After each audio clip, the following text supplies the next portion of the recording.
in my life nearly shook my mind. And you know what they say, you heard it through the grapevine. Can't believe a brother trying to take mine. Can't wait to exhale, I'm ready to escape my Dallas. We gon' fly out straight to Cape Cod. Lobsters and shrimps and lobsters. I told you, girl, I'm over that pepper and mobsters. I'm making good with these shoes like a cobbler. Building and making living life while creating, girl. Only if I lift you up, the world held close, girl. I ain't giving it up. If I took your hand and married, if I gave you more than 4 carats, then when you act crazy, I really give a fuck. If I told you, girl, get your ass in the truck. If I think life is living too much and I ain't giving it up, I swear I give you the world just for loving me and being my girl, girl.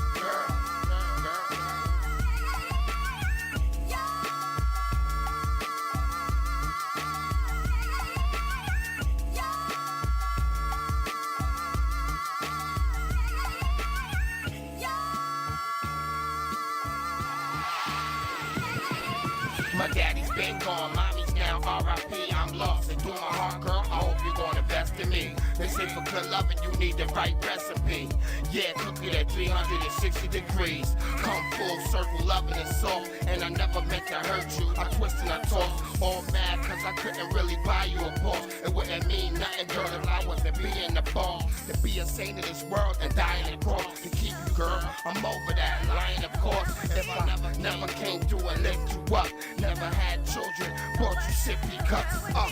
If I pushed you just a little harder, if you wanted children of President Carter, I swear, girl, I would give you the world just for loving me and being my girl, yeah, that's right, my,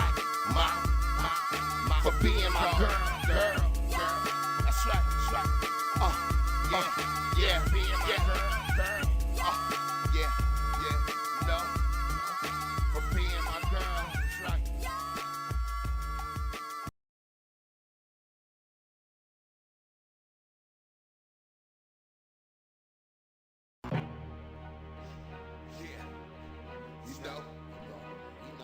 Breeze, problem, dogs, you know.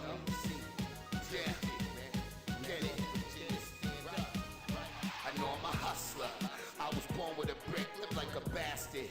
Yeah, I was born as a stitch. Y'all getting fucked in the streets like a porno flick. Soon as I see, yeah, I bring it in and chop it up quick. Back it up to get the profit. I ain't got time for who's the hardest or the softest. I'm trying to get this off, kid, so I can go and cop 2 lemon drop colored Porsches. Breezing, I stay gully, I live in a fortress. You can catch me down South Dunny, chilling on porches. The doctor's in, so I got what you need. What you need, gotta stay cautious as a dolphin. With Slim P like I come from Boston. Oh, they not moving nothing from Boston now. Uh-oh. Or the 3-shot Derringer. No more Derringer. I'm hearing impaired. Hearing ya. Your man. Over your area and set up shop. The way I flooded the block with bad rocks, nickel. Back, yeah. All my is wanted. So flawless. All up on this. So stay back. Stay back. Gone. One in your dead. Iced out. 2 of them things.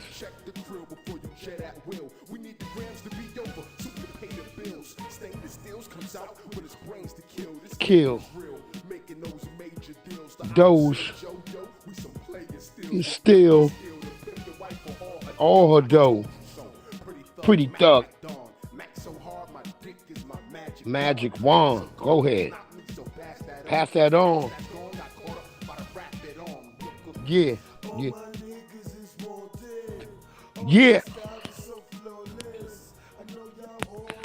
Up on this, so stay back.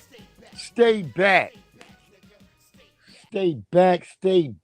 That's what it is. What is going on, family? It's your boy Breeze Omega.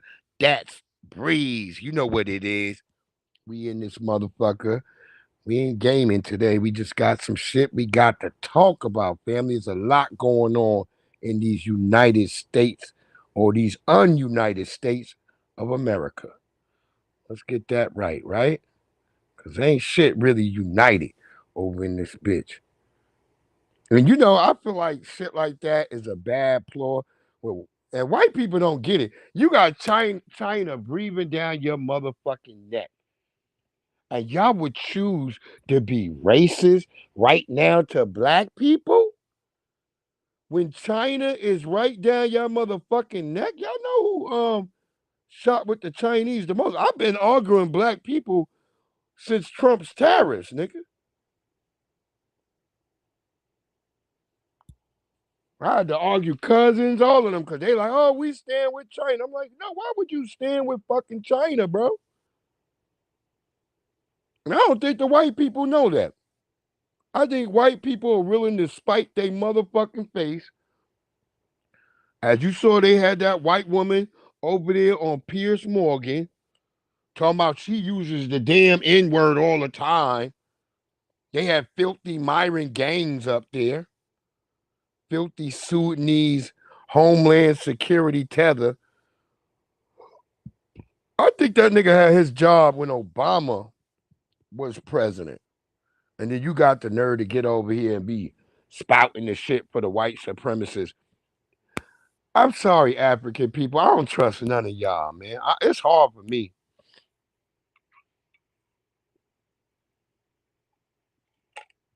It's hard for me to trust y'all motherfuckers right now. That's a real thing too, y'all. I don't really trust no Africans, no Caribbeans, and I'm gonna show y'all why tonight. I'm gonna show you. So let's get into these videos because I'm not trying to be here all night. We're gonna get into this shit. This is who they are. I think this is Oh my goodness. So we have low IQ Matt Walsh, who has put out a video in my show. You have to understand the methodology behind these races, okay? Whenever they do something, they have to find a way to scapegoat out of consequences. Because unfortunately, right now, especially on the right, they are promoting this victimhood narrative to a bunch of white people, their constituents.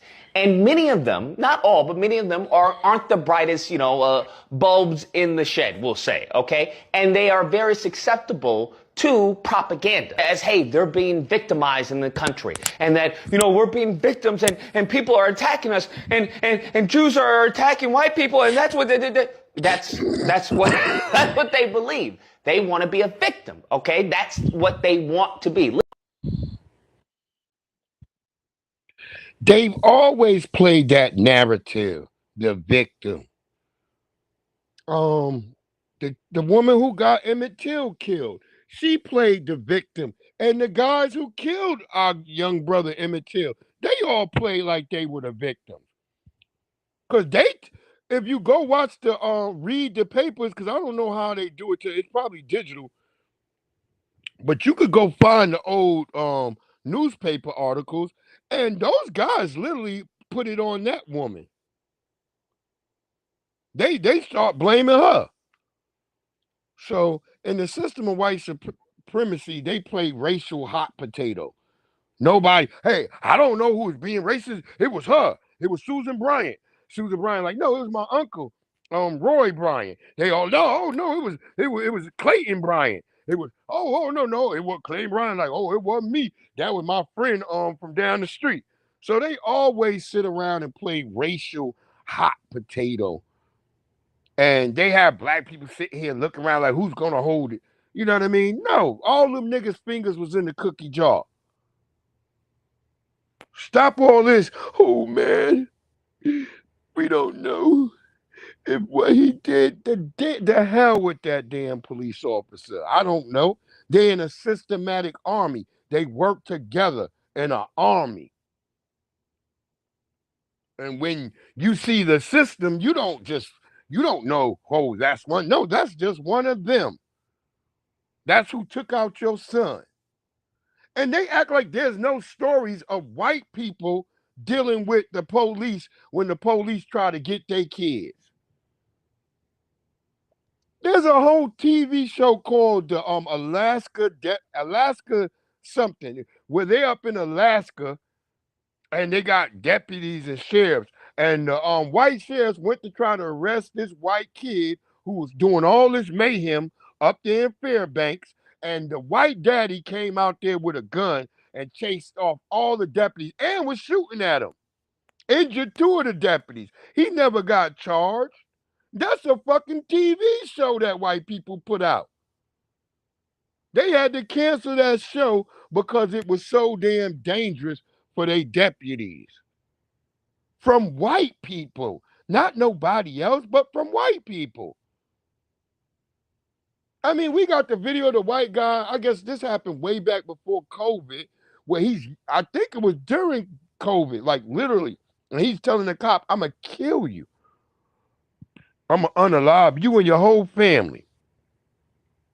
I should have grabbed that video tonight. I saw it too. But let's let him finish. I think this was the Amazing Lucas. I don't know.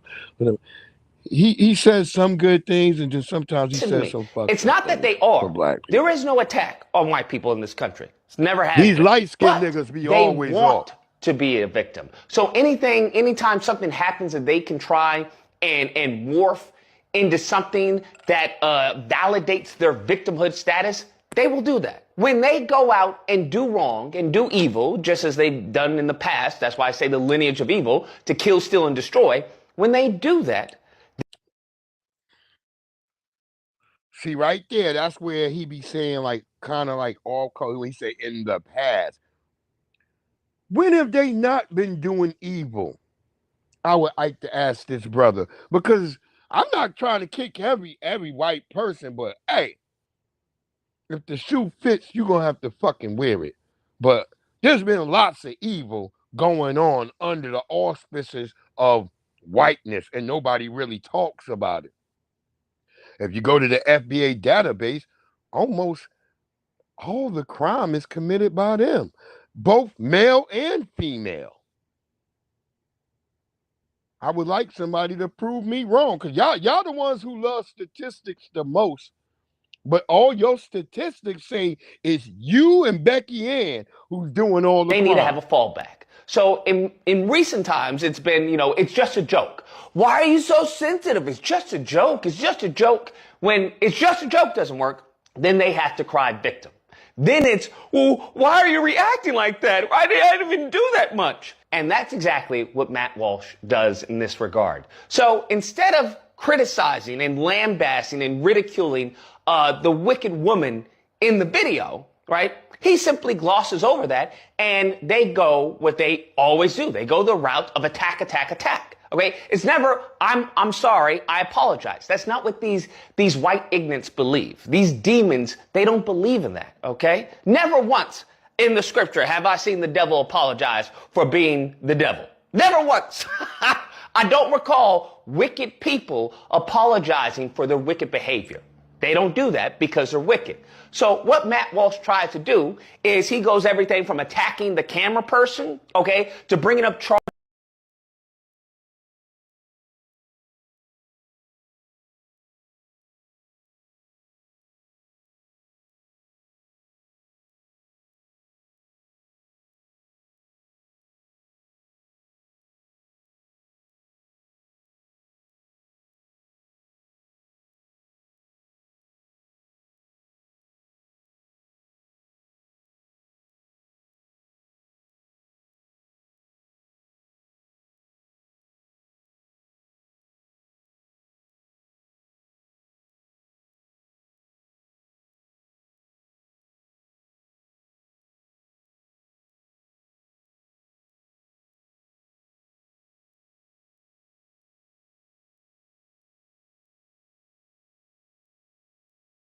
That were dropped. Anytime there's a black victim, they will go and try and dig into their history, into their backstory, into anything they can use to, as far as, muddy the image of that individual. That's what they do. That's what they do with George Floyd, whether it's Breonna Taylor, a Willie McCoy, Tamir Rice, the list goes on. That's what they attempt to do. He then goes on to attack the black kid. Where are the kids' parents, right? Why are the kids' parents? I mean, we don't see anything about the kids' parents. I find it very weird that the kids is there just unsupervised. And as far as I've seen, we have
Hi, my name is Sharmarke Umar. I'm the guy who recorded that video of that racist woman that was insulting a 5-year-old child at the park here in Rochester, Minnesota. May I remind you guys, I have a clean criminal record. I've never committed a crime in my life.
I am being punished for standing up, speaking up for a child.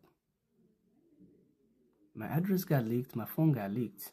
I'm getting death threats by the minute. I have 4 children, the youngest one on the spectrum. He needs to go play outside every day. He can't anymore. So, doing the right thing gets you punished, and doing the wrong thing gets you rewarded. Make that make sense, America.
unfortunately, that's how we are perceived.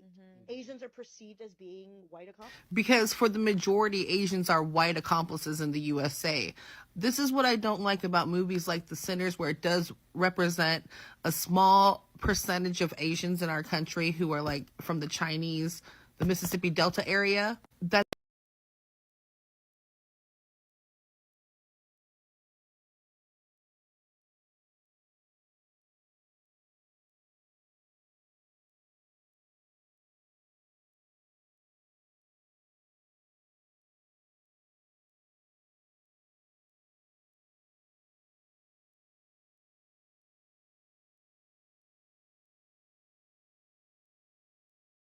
That does not represent the majority of Asians in the USA.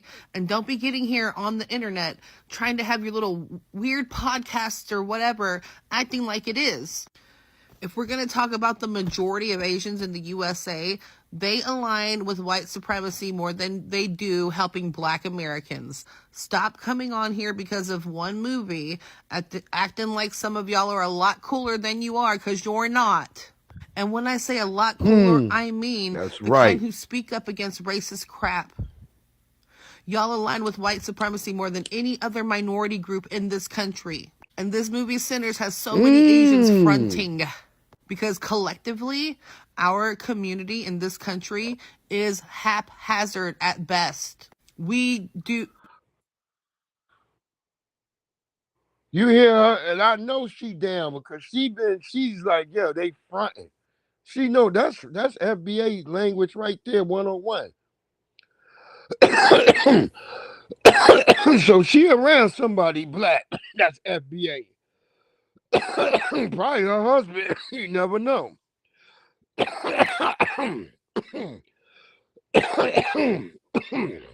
Damn, this shit ain't ooh la la. This shit caught me ooh cough cough. And hey y'all, you in Virginia, stop going to those niggas on the street because there is some dirty weed out there right now. It's laced in fentanyl. You don't want to get your friend in trouble if he's hustling. Just go to the dispensary. We got dispensaries now. I mean, I don't even know if we call this shit a dispensary. They call it a tobacco shop. But it's got weed. Oh, I made a video for Black McBain. I gotta post that shit too. I forgot about that video. But anyway, let her finish going on. Salute if D Love out there, my lovely sister Charlize Fields on. All y'all, if y'all come through, family, if I don't catch y'all, just say what's good. And we gonna drop that chat. Asians do Link white in a minute. supremacist shit Go ahead, to girl. Black humans too much for being That's someone right. who's not fucking white. That's right. Stop all this fucking troping shit thing, trying to use this movie to make Asians in the USA seem like something they're not. There are small groups of Asians in this country who do not align with white supremacy. Very small. Like I'm trying to think of my homegirl out here named Mock. Mock, she's from the Hmong people. The Hmong. I remember I went to her people's. She had some motherfuckers with her that looked like the crazy 88s. Them niggas didn't like me. So I assumed they didn't fuck with black people. But the old people, I was over there with the older people, they fuck with me heavy. I remember the granny. I remember the old granny, she feeding me fish and shit. Because when she realized I like hot sauce, she was making me food and she feeding it to me. And they telling me like, yeah, she really like you because she feed you. And I'm like, damn, I like you too, granny. I remember I gave her a hug and shit. I think they from Cambodia or something, wherever the Hmong people from. It's Hmong. I know that's how they showed me how to spell it. But they was fucking with me. And because the old guy, he told me, he's like, hey, all the people that he liked because he said he was in Vietnam helping American soldiers. He's like, the black guy like you, look like you. Very good. They love me. I love them too. They treat me very good. Because he was dark as me. And I'm not that black, but he was about the same complexion as me. But he looked Asian and shit. And they had like a kufi on his head. I guess they like Muslims or something. I don't know what they is. But they wear like a little kufi on their motherfucking head. But they was fucking with me because their outfits was all Asian. The young little motherfuckers, not so much, because I guess them niggas have decided they want to amalgamate to white supremacy. And my man Nigel, this nigga, he was fuck. That's how I met Shorty Mark. I met Mark through fucking Nigel. And this nigga had the nerve to start trying to fuck with her daughter, man. But he was a Caribbean nigga. That's why I stopped fucking with him. When she told me that, I stopped fucking with that nigga. I got from around that nigga. Cause even the Caribbean nigga that he used to roommate with, that nigga got beat up. That nigga used to have fucking underage girls at his house and shit. I remember I came over there one day. It was this white bitch there. She's like, "Hey, you look like you ain't no damn Caribbean. I can tell." She's like, "Please help me. I need some meat." And I'm looking at her like, "What the hell do you mean you need some meat?" And then she's like, "Oh, I'm sorry." She said, like real meat, like, beef, steak, deer, something. Anything other. This motherfucker only eat chicken and he call them peas, but they're kidney beans. I start die laughing. I remember she flipped that nigga out his wheelchair. I guess he tried to, he was like, "Yo, Breeze." This nigga was a freak. Jamaican nigga. The nigga used to leave his porn out just sitting. He had a thing for white girls. Jamaican nigga.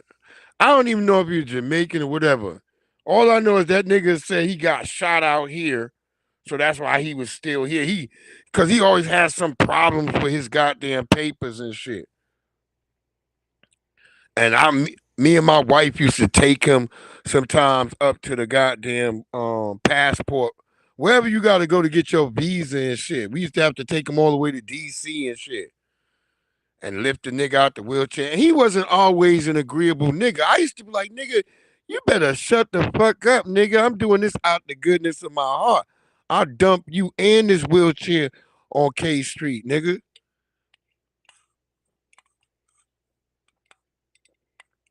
Cause that's where all that shit is, down over there by K Street. Yeah, fuck that nigga.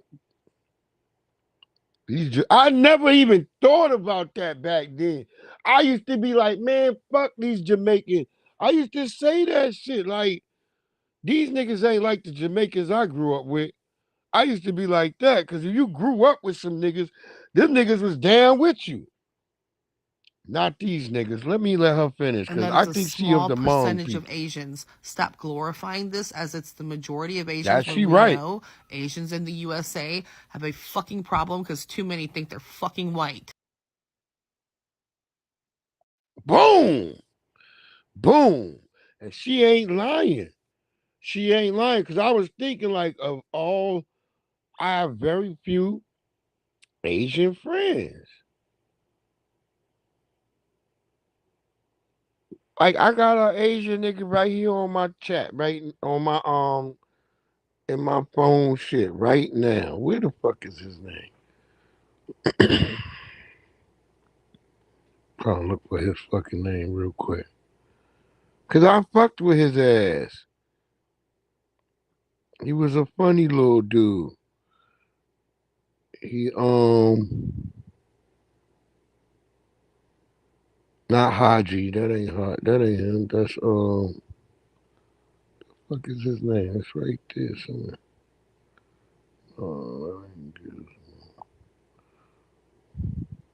Anyway, I used to feel sad for him because he used to tell me all his damn problems and shit.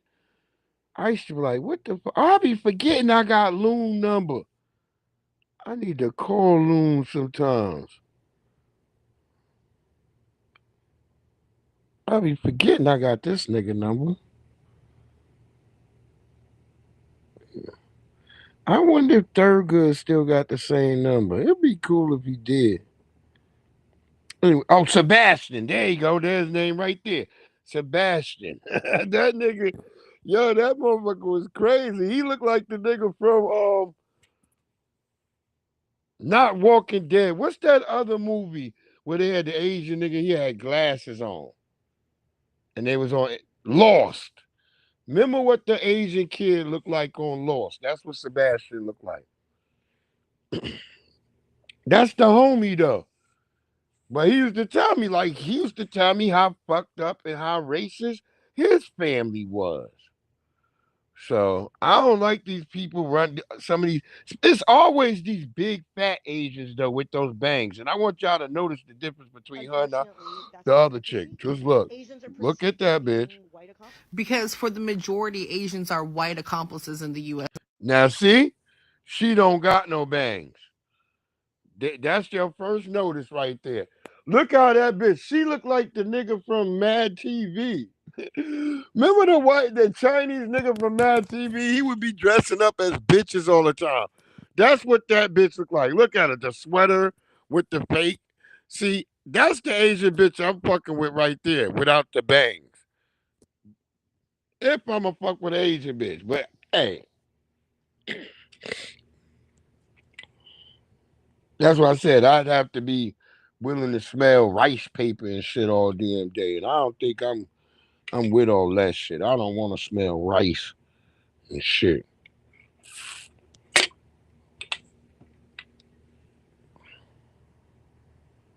So the hell with that. Cause I'm like, the hell with the 3 chicken wings and the fried rice. Fuck all that. I don't want it.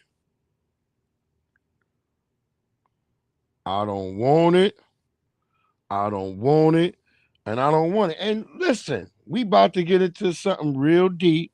As I said, I don't know what's up with you white boys and your willingness to want to. Because I'm pretty sure these white kids knew who lived there. I'm almost certain they knew this brother lived there. Because they've been doing it mainly to black people. I was telling people this before. I one day I heard a motherfucker banging on the door here. And the first thing I did was grab my gun. And I approached the door.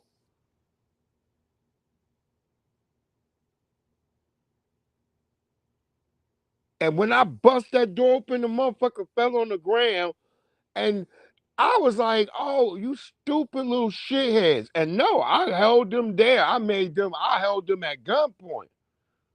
Because the other 2 niggas tried to run away. I was like, nuh-uh, come back over here. I got a gun on them. I was like, come back over here now.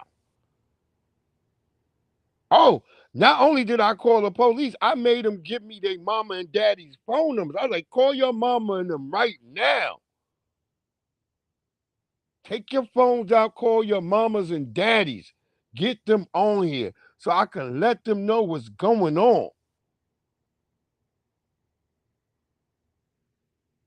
Here we go. I'm going to let Freak go. Then we'll get to the regular news story. No, I'm going to go with the news shit. Then we'll go to Freak. And then we'll go to some alleged white next door people.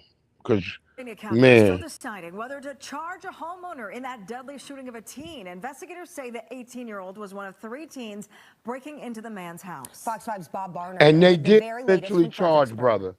They did charge him. Tell us the man who shot the teen at his home charged him in this today. Neighborhood overnight Saturday is in the military. The young man shot and killed was 18-year-old Michael Bosworth Jr.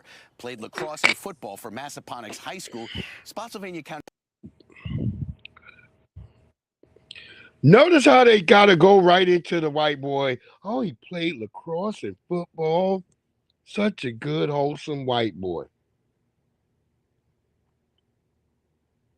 Cause see, when white people have jokes, it's at the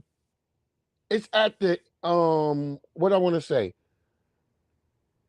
somebody else has to suffer. You understand? They don't know how. That's why they didn't do well in comedy. Like, there's not really that many good white comics. Like, just name me some good white comics. If it ain't talking about the trailer park or drunk or shit, give me my beer or whatever that drunk nigga. If they not drunk or the look, Larry the Cable Guy didn't even last long. Most of y'all don't know Jerry Seinfeld never had no stand-up. Y'all like, what? His stand-up is the shit you see in the beginning of his show. Season 1 through fucking 4 is him. Literally, that's his fucking stand-up. Wherever they have him and people laughing, that's even from the damn show. Jerry Seinfeld had no fucking stand-up. But yet, they gave that nigga damn near $10 million an episode. Same like the people from Friends. They were no comedic actors.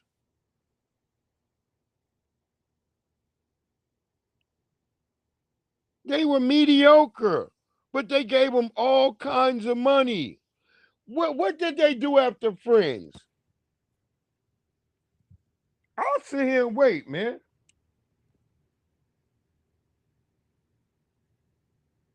You had the one nigga who was the oddest looking nigga with that weird nose.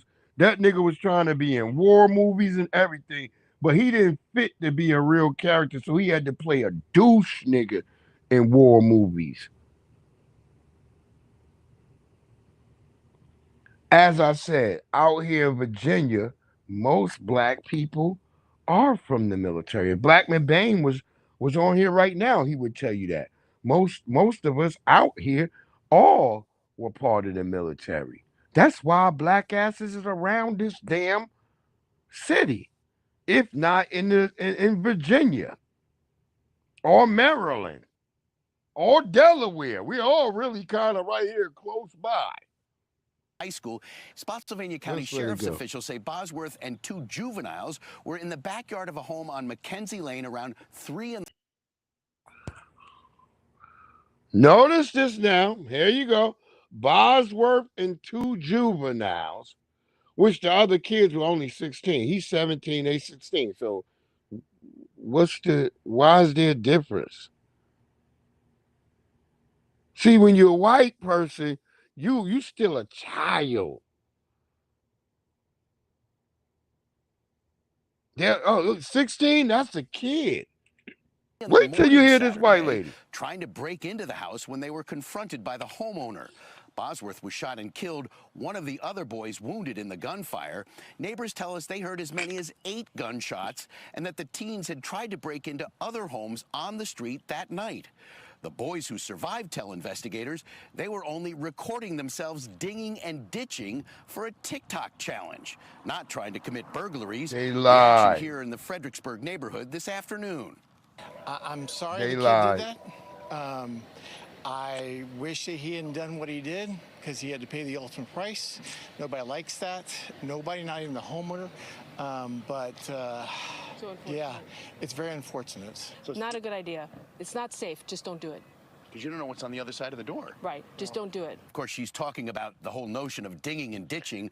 We're told grief counselors were at Massachusetts High School today. Michael Bosworth. Hold on, boy. We gonna get into this. We're told Saturday night's prom went on as scheduled. Michael's stepfather, who I spoke to on the phone this afternoon, says they are mourning their son. He was a brother also as well, and they say they appreciate the love and support they're getting from the community.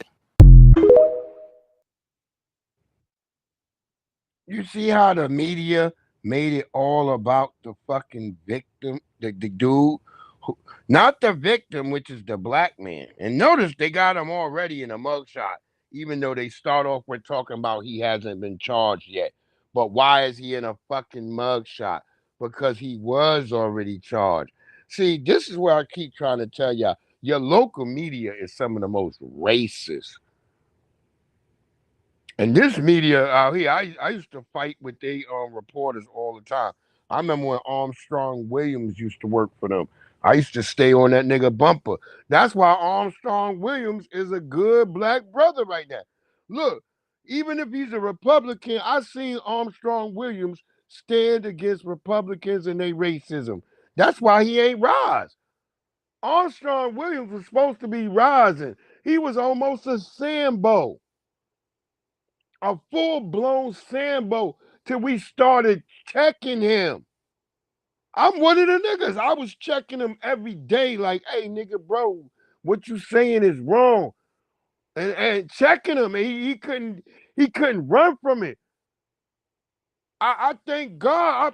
I be feeling like God brought me out here to get that man on track.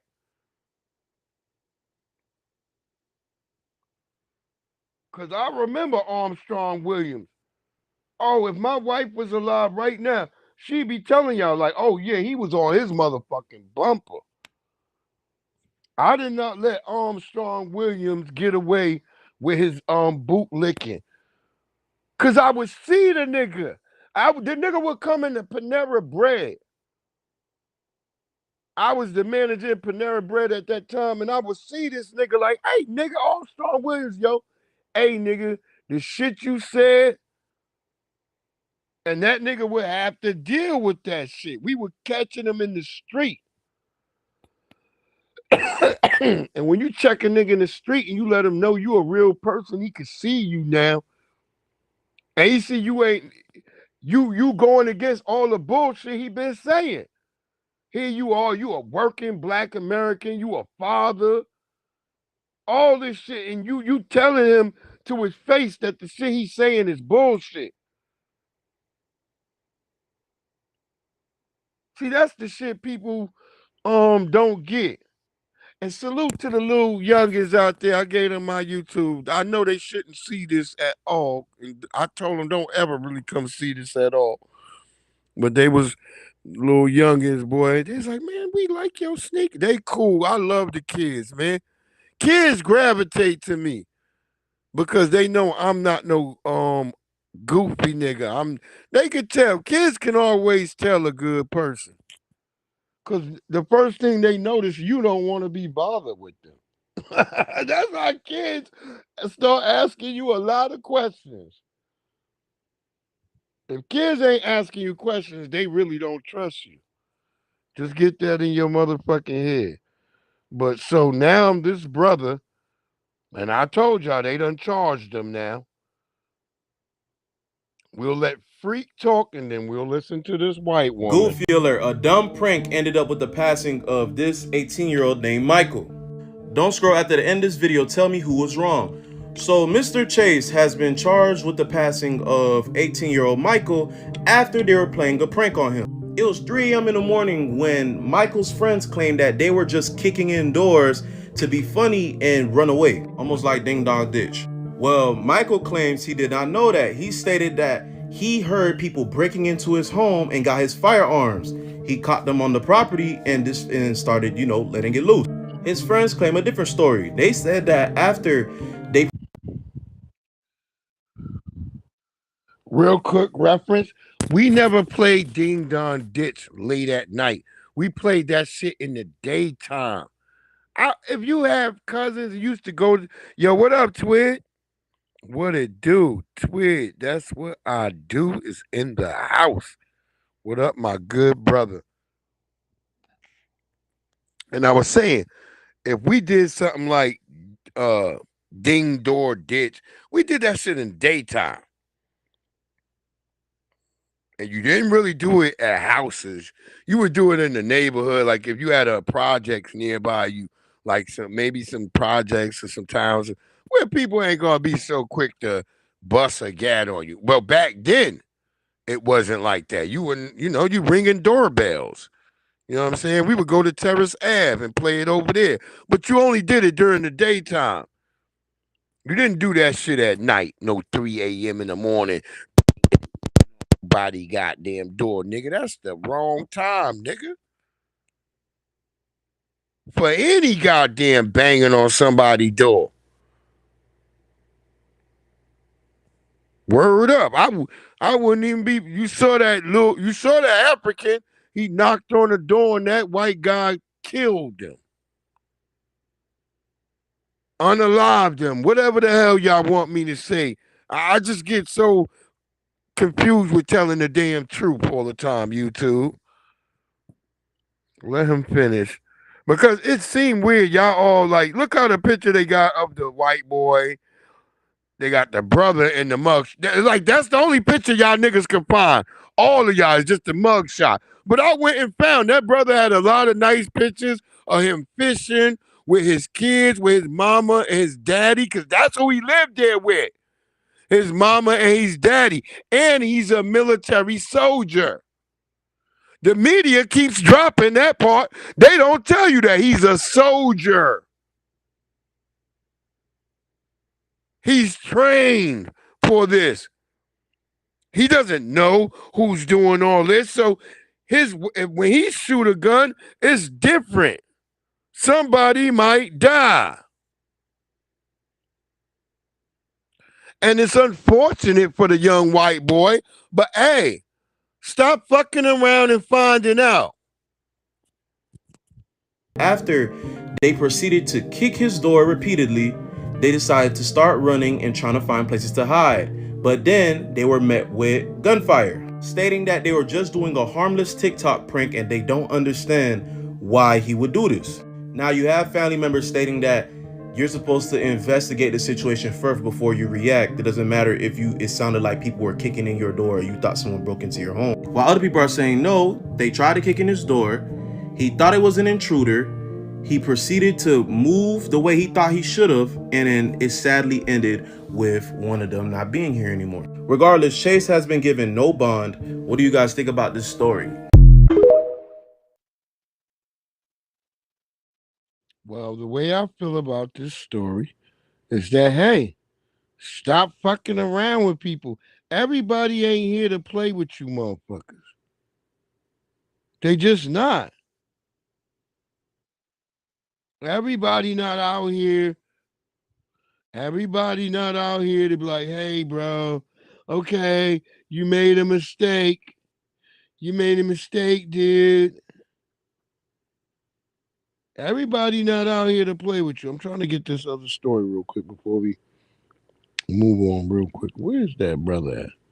There's a brother who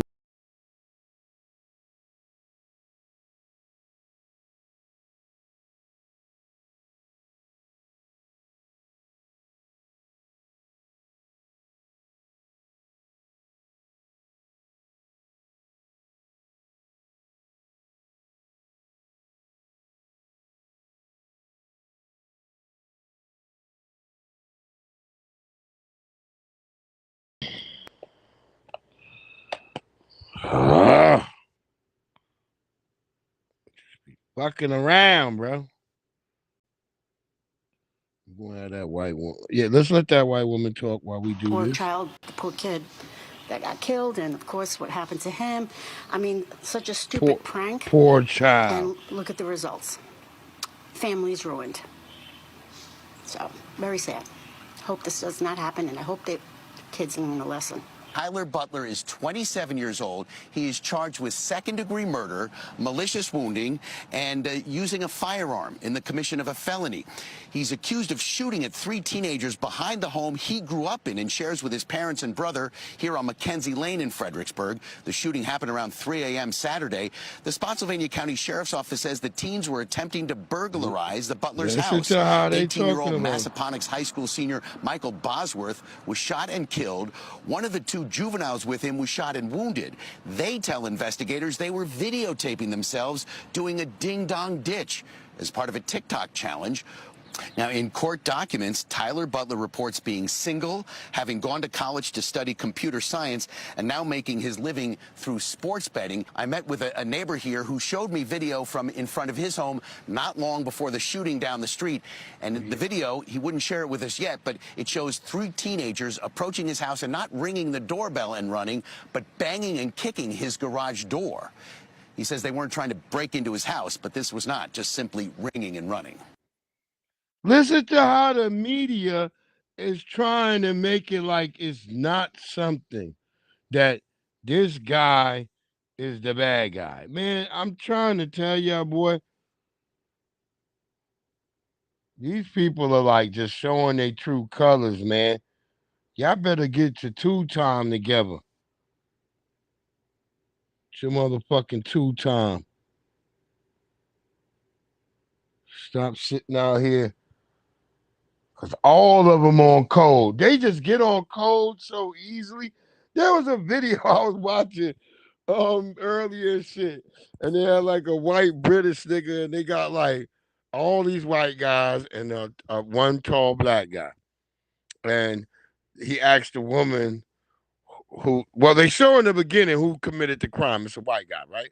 So when they get to the precinct, they ask the white woman who committed the crime. And she's like, "Oh, sure, it's that man right there." He's like, "Wait, hold on. I think you might have shot," because she points at the white guy who we saw in the beginning of the video accosting her, and then but the cop walks over like, "Oh, ma'am, I think you have it wrong. We'll have you sit down, have a spot of tea, and then we'll bring you back in to look at it." And then he sings that, "Okay, which man?" And it's the black nigga again, but then everybody else is a woman. So that's how blatant white supremacy be with their racism. And we just be sitting up here taking that shit. Listen to this brother explain to these dumb goofies, which I think both of these kids might have been tethers. Because no regular black people do no stupid shit like this. I really don't see black kids doing this. I don't know nobody that does this but tethers. Stop playing with me, boy. I'm gonna tell you this one time. Oh shit. I already explained to your man. Fair use. Oh shit. I'm really not. Oh, I bet. I will mute it later on. I was trying to get jiggy with you. I don't know. You trying to be funny for content. What? But that's how niggas get knocked the f out. Bro, right? Now, did I explain this to you? You told him? Yo! That's right. He's wild. That's how real it is. I'm not violent. I'm telling you, stop playing so much, bro. All right. Life is real. Stop playing, bro. All right, Brody. Oh, yeah, these might be some tethers because I heard like a British accent a little bit. I heard sort of a British accent, and some of them be coming over here doing that goofy shit, and they be tethers and shit. Most of them niggas is Caribbean, and that was our biggest mistake as black people. Cause I remember we used to check niggas back in the days, but we would teach these niggas how to dress. We should have never did that. We should have let them niggas look like how they always look. When we started teaching them what to wear, nah, we should have never did that.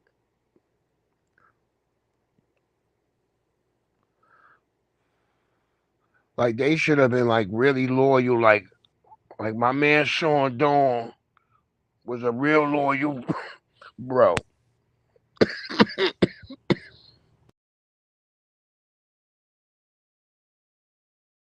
3 former Memphis police officers have just been acquitted of state charges in the 2023 fatal beating of Tyre Nichols. He is the 29-year-old who fled during a traffic stop and whose beating by officers was caught on camera.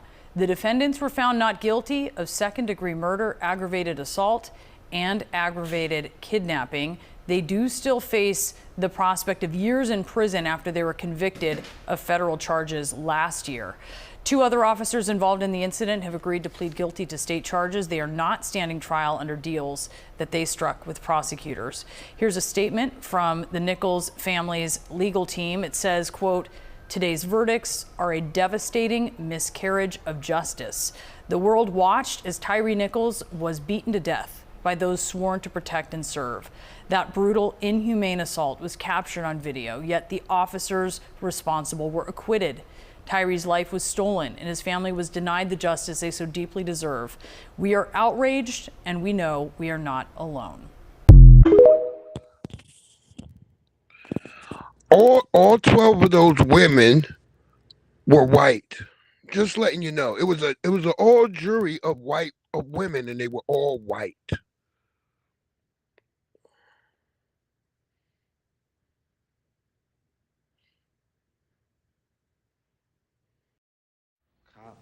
cooperate, which I'm not gonna do. You see, I can't even fight it because I served one time. Yo, this doesn't make any fucking sense. None whatsoever, man. It don't make any sense at all. There's niggas out there doing mad shit. My man is down, you know? They shoot my man, they're running free. There's niggas out there selling all types of shit. I got a quarter pound of weed, and you're telling me, yeah, I gotta serve 5 to 10 years. There's not shit you can do for me? I don't have any choices? Fuck this old casualty of war shit, man. Sometimes you can't always be a winner, man. You can't be a loser either, huh? Some win, some lose, no matter how you fall. Get up, get out of the game. Yo, regrets and mistakes kept a brother on the grind. Yo, I want a bigger cake and I want it now. Now some win, some lose, no matter how you fall. Get up, get out of the game. Yo, regrets and mistakes kept a brother on the grind. Yo, I want a bigger cake and I want it now. What's up to my soldiers, the beast, the president, made the streets get colder. Back and forth looking over your shoulder. Still packing bread, bringing heat from a toaster. Wow, how you like me now? I'm always angry, fighting foul. Biting ears, Mike Tyson style. LPs and tracks that ripe in the wild. I ain't gonna never stop, forever representing Long Isle. I'm from Hempstead, where they cook crack by the pound. Still pissing, throwing that strike from the mound. Tricolor fitted with that throwback down. Going forward, cause I can't hold back now. Yeah, mama, my tooth are Chaco Brown. I lost Jose, it's up to Paco now. I'm from the gutter, but not with that mainstream style. I'm from Hempstead, where the D sleep in the water from Hempstead. Where my brother sleep with your daughter. Yeah, man. Yo, some win, some lose, no matter how you fall. Get up, get out of the game. Yo, regrets and mistakes kept a brother on the grind. I want a bigger cake and I want it now. Yo, some win, some lose, no matter how you fall. Get up, get out of the gate. Yo, regrets and mistakes kept a brother on the grind. I want a bigger cake and I want it now. Yo, Mrs. Carmen San Diego, you lost me. I remember 85, yeah, Bagley, Ann and Andy chasing after Mr. Softy. Breezing, you a nasty nigga, get up off me. These words I heard after a game, I'm how to go get it. So take your savings and hide it, and I'ma go get it. Yo, you talking ice, I'm speaking of glaciers and honey that's frigid. Tall niggas can get sized down like a midget. Pardon me if my lines get a bit too explicit, but I'm tired of this winning and losing. Trying to get the riches, I'm about this money and that leads to my business. And my business is this, talking music, man. Yo, some win, some lose, no matter how you fall. Get up, get out of the game. Yo, regrets and mistakes kept a brother on the grind. Yo, I want a bigger cake, and I want it now, man. Some win, some lose. Yo, what?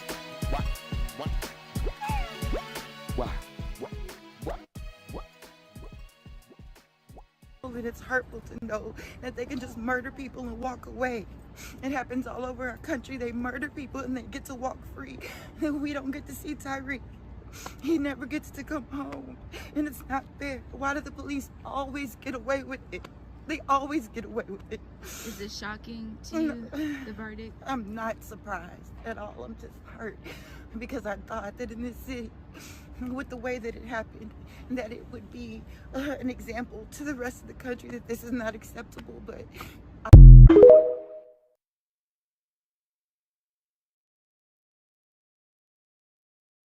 well, there you have it. You see our sister express her emotions. And sister, I want you to know that energy, people, everything we seeing, this is the ancestors. Y'all, I know some of y'all like, wait, what the fuck are you talking about? This is the ancestors. They making sure we see this shit back to back. They want us to see. We got all this culminating up to the Carmelo Anthony. Trust me, the ancestors, all this is being written. Whether you like it or not, because they want us to finally wake up and stop all this cow-towing, all this, oh, please, Mr. White Man, don't kill me. As Neely Fuller Jr. said, the object of the game is to make these niggas want to kill us. Then we get to business, and we finally bring about justice instead of sitting here doing the same old status quo shit that we do in and out day in day.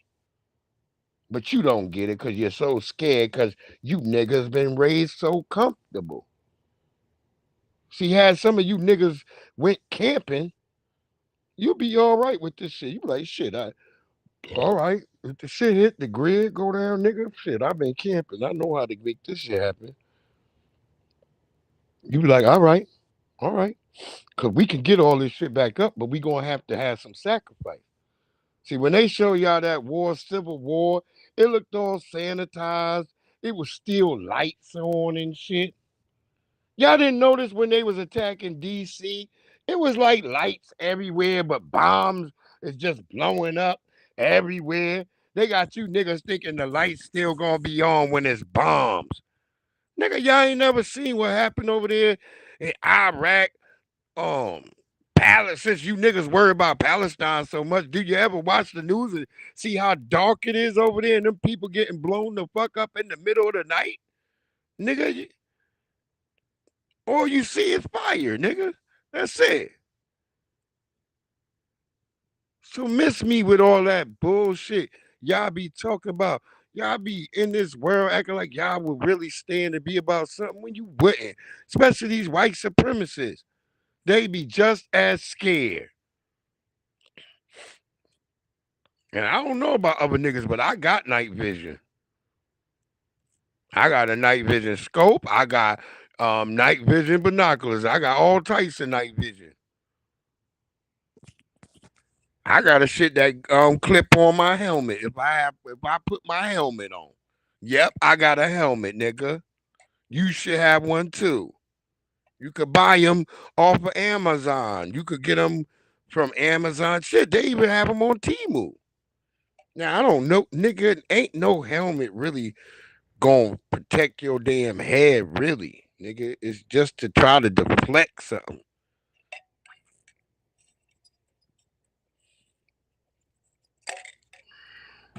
Because most times when you fighting motherfuckers, once it's up close, that helmet don't matter at all.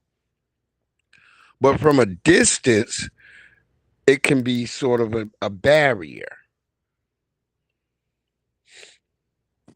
You know, that's just what it is, man. Start getting your mind in a damn mindset of warfare. Neely Fuller Jr. told us we were trapped behind enemy motherfucking lines. Why are the police quitting now? You should all quit. Because if your presence there thinks that you're going to come into the black community and do what you've been doing, you better quit. The jump out boys better stay in the white community. Don't come where we live and jump out. Because you may never get back in. Real talk now. We can't take it no more. Okay. We won't take it anymore. God damn. Hey, that's right. Hey, praise the Honorable Farrakhan, Minister Farrakhan. Love that brother. I remember when I met him, man, I'm telling you, I know he good. When I met him, I just felt happy. I know it sounds weird. This is when I was FOI. But when I got to shake his hand, man, you know how you just feel a motherfucker and they power you up? You like, damn, all this energy, you feel like your battery just got powered up. So that's what I'm saying. Salute to Farrakhan, bro. Good brother. Good brother. Salute to the NOI, the FOI. All them brothers and sisters out there. I got to get my little Asian homie in here. She back on TikTok. I was surprised to see her back because a lot of people left TikTok for a minute. And it's just been me fighting Africans. And you know, there's some brothers still who stayed on there, like my man, the Word of the Day. Shout out to the Word of the Day, my good brother, over there on TikTok. He always got the whatever's popping hot. He gonna be like, uh-oh. And he's smoking weed too while he's doing it. He's like, he's got whatever the news story is today. He's got at least 5 or 6 of those every day. That's the Word of the Day. over there on TikTok. Go check my brother out. He from Hempstead. He from where I'm from. I'm always gonna support people from where I support all people. But I'm gonna be honest, I'm trying to get black people on, especially people from where I'm from, on. Been doing this shit from years, man. We got A+. We got Have you ever heard of Marvin Moore? He sang the song Product GMP. That was them with Carlos Santana and Maria. That's my man. I grew up with him. A+.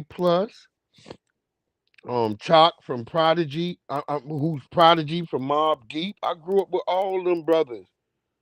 We from around the same neighborhood. We all went to the same elementary school, everything. Played football together. All of us played football. Hempstead Midgets, all of us. We went to Hempstead High School, the Tigers.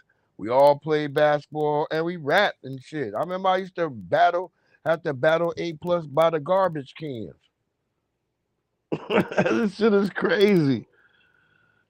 Listen to what Neil deGrasse Do you realize Tyson that the got to most say. racist scientific community ever were 19th century anthropologists? They're the ones that set up the race and the this, and white male humans were at the top of the evolutionary ladder, and blacks and everybody else were lower, closer to the apes, and all of this. See, we if were you just called someone talking about Neanderthal, that was an insult. Like, they're still evolving. In the 1990s, now that we can do genetic tracking and things, the world found out that Europeans are between 1% and 3% Neanderthal genetically, and Africans are 0% Neanderthal. So in the 1990s, Boom. research papers started coming out talking about how creative and imaginative the Neanderthals must have been.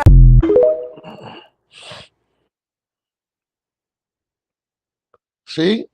The white people start flipping it. They be like, oh shit, well, Neanderthals were actually wizards. They had the power of the necromancy. White people would switch. They all of a sudden they find out they rhesus monkeys and shit. All of a sudden monkeys is great. They start like, yeah, Planet of Apes. Yeah, that really works.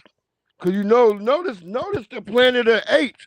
The apes versus the 1970 version versus the versions they got right now. The apes got more fucking semblance to white people.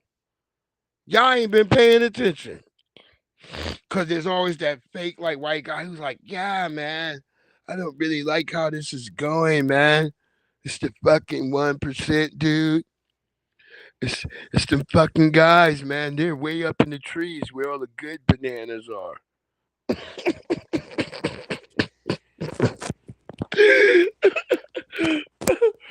Oh my fucking God, yo. I can't believe it. They sit up here like that, like, dude, man, if the rest of us monkeys all just join together, man. Hey, I know you monkeys are down there. You're getting nothing but the slop, man. But come on, dude. Fuck out of here. Wasting our damn time. Cut our motherfucking check.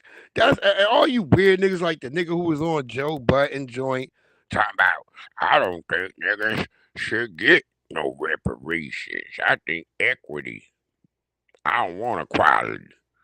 I want equity. What you mean, you dumb nigga? You sound dumb. Like, and they said that was supposed to have been the smartest nigga on the Joe Budden podcast. And to hear this nigga talk about, I don't want equality. I want equities. Nigga, what is the equity then? If I'm getting $100 and Mark, he's still getting $100. He didn't make no fucking sense, bro. I was like, look, this nigga ruined my blunt. I had to put my blunt out because I was like, I can't even understand what this nigga talking about. Now, if you know a nigga who high, it's like, wait, what is this? You gotta stop smoking weed because you're like, wait, what the fuck is this nigga talking about? He ain't making no sense. That's the world it is now. Motherfucker don't gotta make no sense. He just be on a podcast and just say, I don't like nothing black people like. That's all you gotta do, nigga. And this nigga is setting himself up to get a payday. This is crazy, man. And some people was telling me that the nigga's a tether.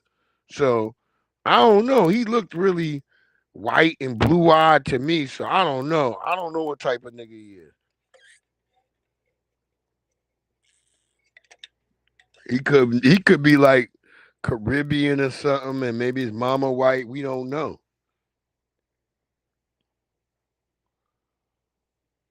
But like I say, if you're not qualified, nigga, shut the fuck up about reparations. That's it. And for anybody black, if you want to know if your white friend is your friend, just ask them about reparations. God damn. You get over that shit quick. You be like, damn. For people Let her saying that go. the difference between, and therefore the reason why they support Luigi Mangione but not Rodney Hinton Jr. is because Luigi Mangione hit his intended mark, whereas Rodney Hinton Jr. hit an officer who was not the one who shot his son. That is a fairly hollow difference, because Luigi Mangione was not insured by United Healthcare. Whatever may have gone on with his back surgery years before had nothing to do with United Healthcare. Thompson had caused Mangione no direct personal harm, but the reason why Mangione picked Thompson as his mark is because he is symbolic of and part of a harmful system, similar to what Rodney Hinton Jr. did. However, a significant difference between the two of them is that Rodney Hinton Jr., a father, had just been shown a video of his son being killed. So if you support Luigi Mangione, but you do not support Rodney Hinton Jr., please take as much time as you need to deconstruct why. And I would suggest starting with the recognition that it's probably because Luigi Mangione's mark is also your mark, because the harm that he has experienced is a harm that you also experience. Whereas Rodney Hinton Jr.'s mark is not also your mark, because the harm that he and his family and his community have experienced is not a harm that you experience. Boom. That was a classic lesson in critical thinking 101. And I commend Shorty because she was about to cry. I can tell she wanted to cry at the end of that part right there. So commend that little shorty over there. I follow her on TikTok. She always, y'all don't know, she's a ballerina. That's what she naturally does. But she sit down and break down shit because she see, especially from her community, she see Asians, saying a lot of racist stuff all the time, and she be tearing their asses to pieces. They don't come for her. I'm telling you, don't come for her. This bitch is soup. This is Asian intelligence right here. When you see with that critical thinking she does over there, she be killing it, man. But she'll tell you right to your face. She ain't no better, no different than nobody else. That's why I say I like her. She a quality person. We gotta start in our mind. If we follow, you gotta think about who you following, who you behind, who you interacting with. People that ain't making no damn sense. I don't know why y'all follow them. People be mad at me because they be like, Breeze, man, nigga, you be following Kodak Black. Nigga, Kodak Black, I'm telling you is on something, bro. He just had that new video out where he's in there. He's Malcolm X. He's fucking Medgar Evers. Y'all not getting it. I think y'all don't really get Kodak Black. Kodak Black is, he's a Zoe too. And he's a Zoe. But ain't nobody making the videos like what he making right now. Ain't no young niggas being Malcolm X or being Medgar Evers or doing none of that. Looking like they trying to fight civil rights of all the niggas that's out in the open. None of them niggas doing that. Kodak Black gonna put himself on the line with that one right there. I was fucking with him. I fuck with Kodak Black. Word up. Yeah, like I said, that chick, go check her out on TikTok. She's really good at it. She got her critical thinking skills up. She might be on Instagram too. I don't know. I don't only follow her over on TikTok. But we're gonna try to get that, keep it going. Oh yeah, because we got to get on to that. Because I can't believe they try to get my boy Smokey. These motherfuckers don't care, boy. And some of these niggas ain't learned their lessons. I'ma show that. We got to show y'all some. So this person here is saying that because we in the black community have been supporting Rodney Hinton Jr., that now that is hypocrisy, because if a police officer goes out and harms a black person, then that would be wrong. Let me point something out to you. They've been doing that. They've been doing that. If a police officer gets harmed, or if a person claims that a black person did something, black people are then harshly criticized and then harshly come down upon by law enforcement. Let me give you a prime example of that. You remember Susan Smith? See, I'm from South Carolina. Susan Smith took out all three of her children, drowned them, and then she blamed the black person, and then black people, black men in particular, were punished for that. So they've been doing that shit. You ain't threatening us with nothing. We are like the Joker in the freaking Dark Knight. You remember the one scene with Joker's being hung by his freaking ankle? He says, "You have nothing to threaten me with." That's the case here. There you go. There you go. This is where we at right now. What the hell else can they do to us that they haven't already done? The slander, the murder, the torture, the hate, the villainy. What the fuck else they got to do? Because ain't enough Sambos, ain't enough Anton Daniels to save you niggas this time. That nigga's Nigerian anyway. I don't give a fuck what a nigga from Nigeria or another country got to say. Fuck, shut the fuck up. I can't wait till they get your ass, because they gonna get you. Because you gonna fuck up. You gonna fuck up, be in the wrong place at the wrong time. And they gonna get you. They always get a motherfucker, man. And some of y'all tried to break some of these Trump supporting sisters, and they like, the hell with you. DC Precise, what's good, family? What's good?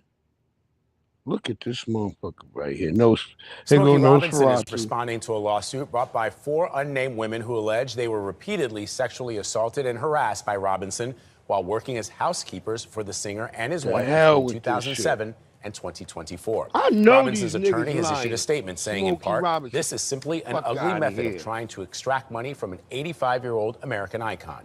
It goes on. The plaintiff's attorneys outlined vile, false allegations against Mr. and Mrs. Robinson, trying to enlist the public as an unwitting participant in the media circus they are trying to create. All 4 plaintiffs say they were forced to resign due to persistent sexual misconduct. Whatever. Y'all lying. Smoke, you know how you hear shit about people? I ain't never heard nothing about Smokey Robinson. And that nigga used to come to Long Island. Long Island is a small place. I don't know if y'all know. The areas where black people would go, it ain't that many areas. You gonna go to Hempstead. You gonna go to Roosevelt. You gonna go to Westbury. You might go out to Amityville. But you ain't, it's only a few enclaves that are full of black people. And then, like, way out on the east end of Long Island, there's a couple of places just before the Hamptons where black people live. Like, yeah, you might even go to Wine Dance. Wine Dance is full of black people, too. But now it's all being taken over by the immigrants. I tell people that all the time. If you go to Long Island, all the Indians are black. I don't care what y'all say. Ain't no red Indians on Long Island. Even the white people know that. All the Indians are black on Long Island. The Comstowoks, the Sachem, all of them. The Wine Dance. That's why the names are like that. They all black. There was no fucking red Indians. Even Henry Hudson, when he comes down, he go past Long Island. He's like, damn, all these niggas black.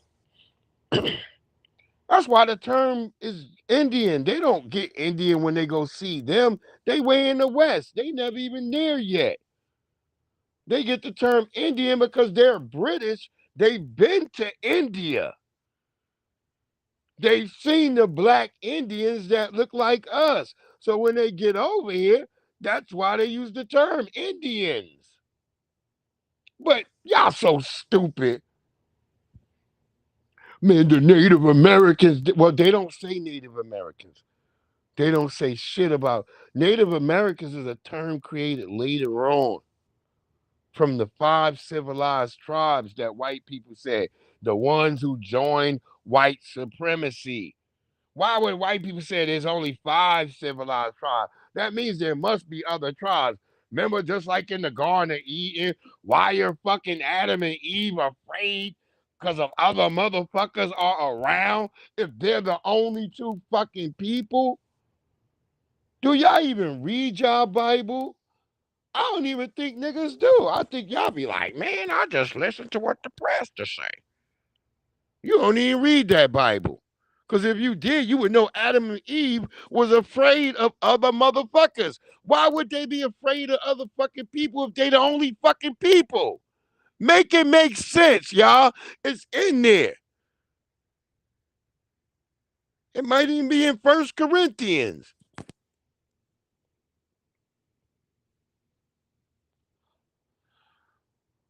Y'all acting crazy. What the hell is wrong? What do y'all even be reading sometimes? I be thinking like, motherfuckers don't be reading shit.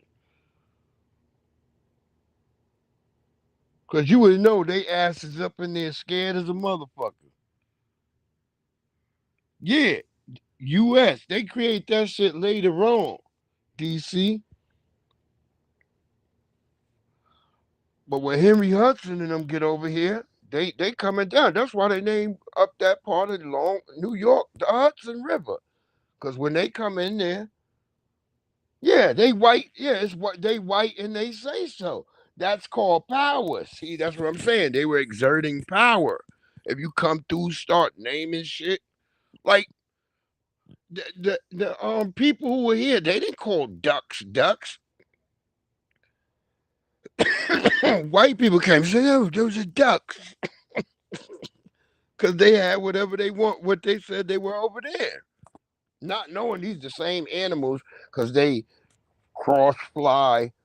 You know, sometimes they don't always fly, but they do. I was looking at a whole video showing yeah, before the U.S., there was already natives. You're correct, but I'm saying they weren't called natives.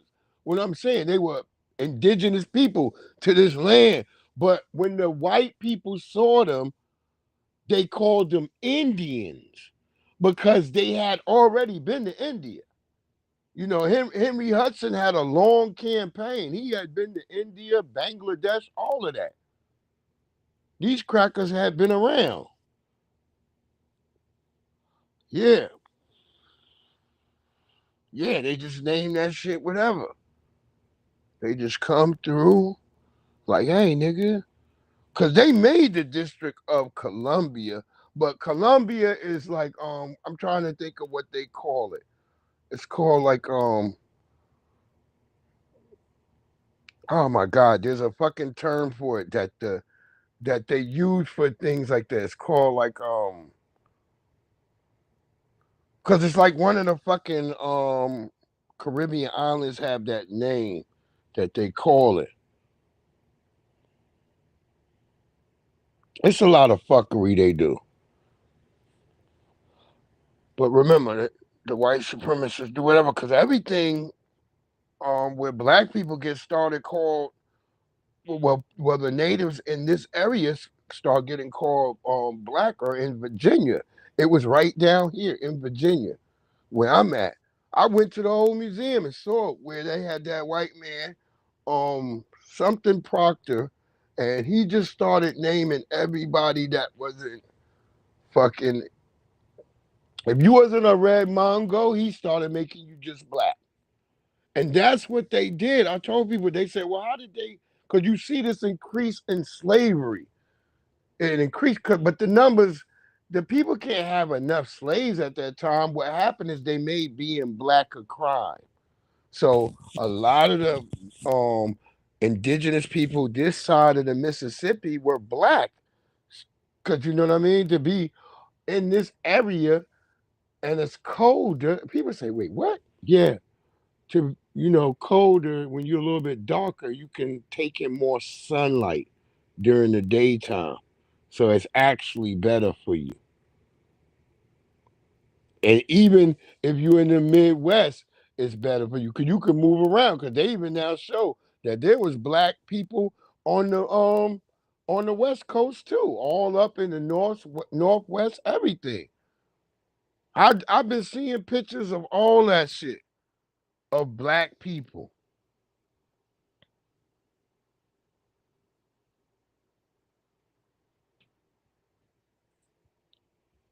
And from what they was always trying to play it like, oh, there's no black. No, there was black people everywhere. There's a white man right now down in Texas who been digging, and he been finding shit that he said gonna change the whole game. And he's talking about black. He's saying black people. This is a white man right now. He's an anthropologist. He been down there digging somewhere near Galveston, I believe.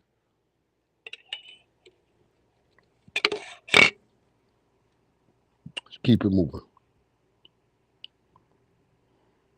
Some of these Negroes ain't gonna learn till it's too late. Yep. On my shoulder.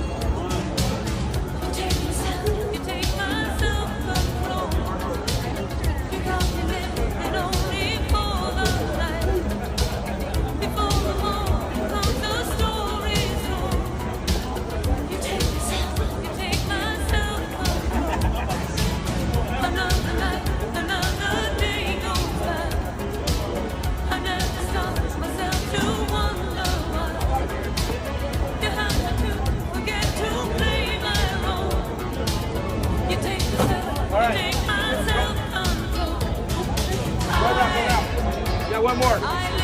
Go, go, go.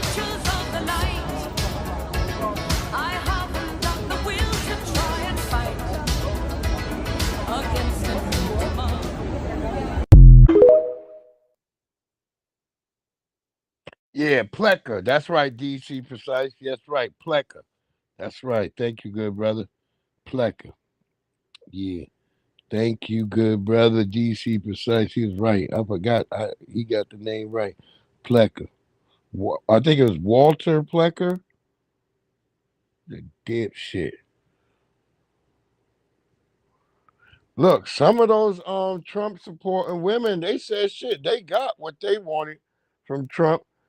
They got their whole orgasm in the first I'm gonna few need for days. all of my dumbass family because to stop calling talk about some. Well, what do you think about what Trump doing now?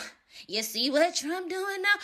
Listen, I got what I wanted out of my vote the very first week that Trump was in office, okay? I wanted women to get their rights back and for them to stop letting transgenders play in women's sports. And I wanted them to take all of the LGBTQIA, B, C, D, E, F, G out of the schools and to stop forcing it on children and get them nasty ass books out of the kids' schools.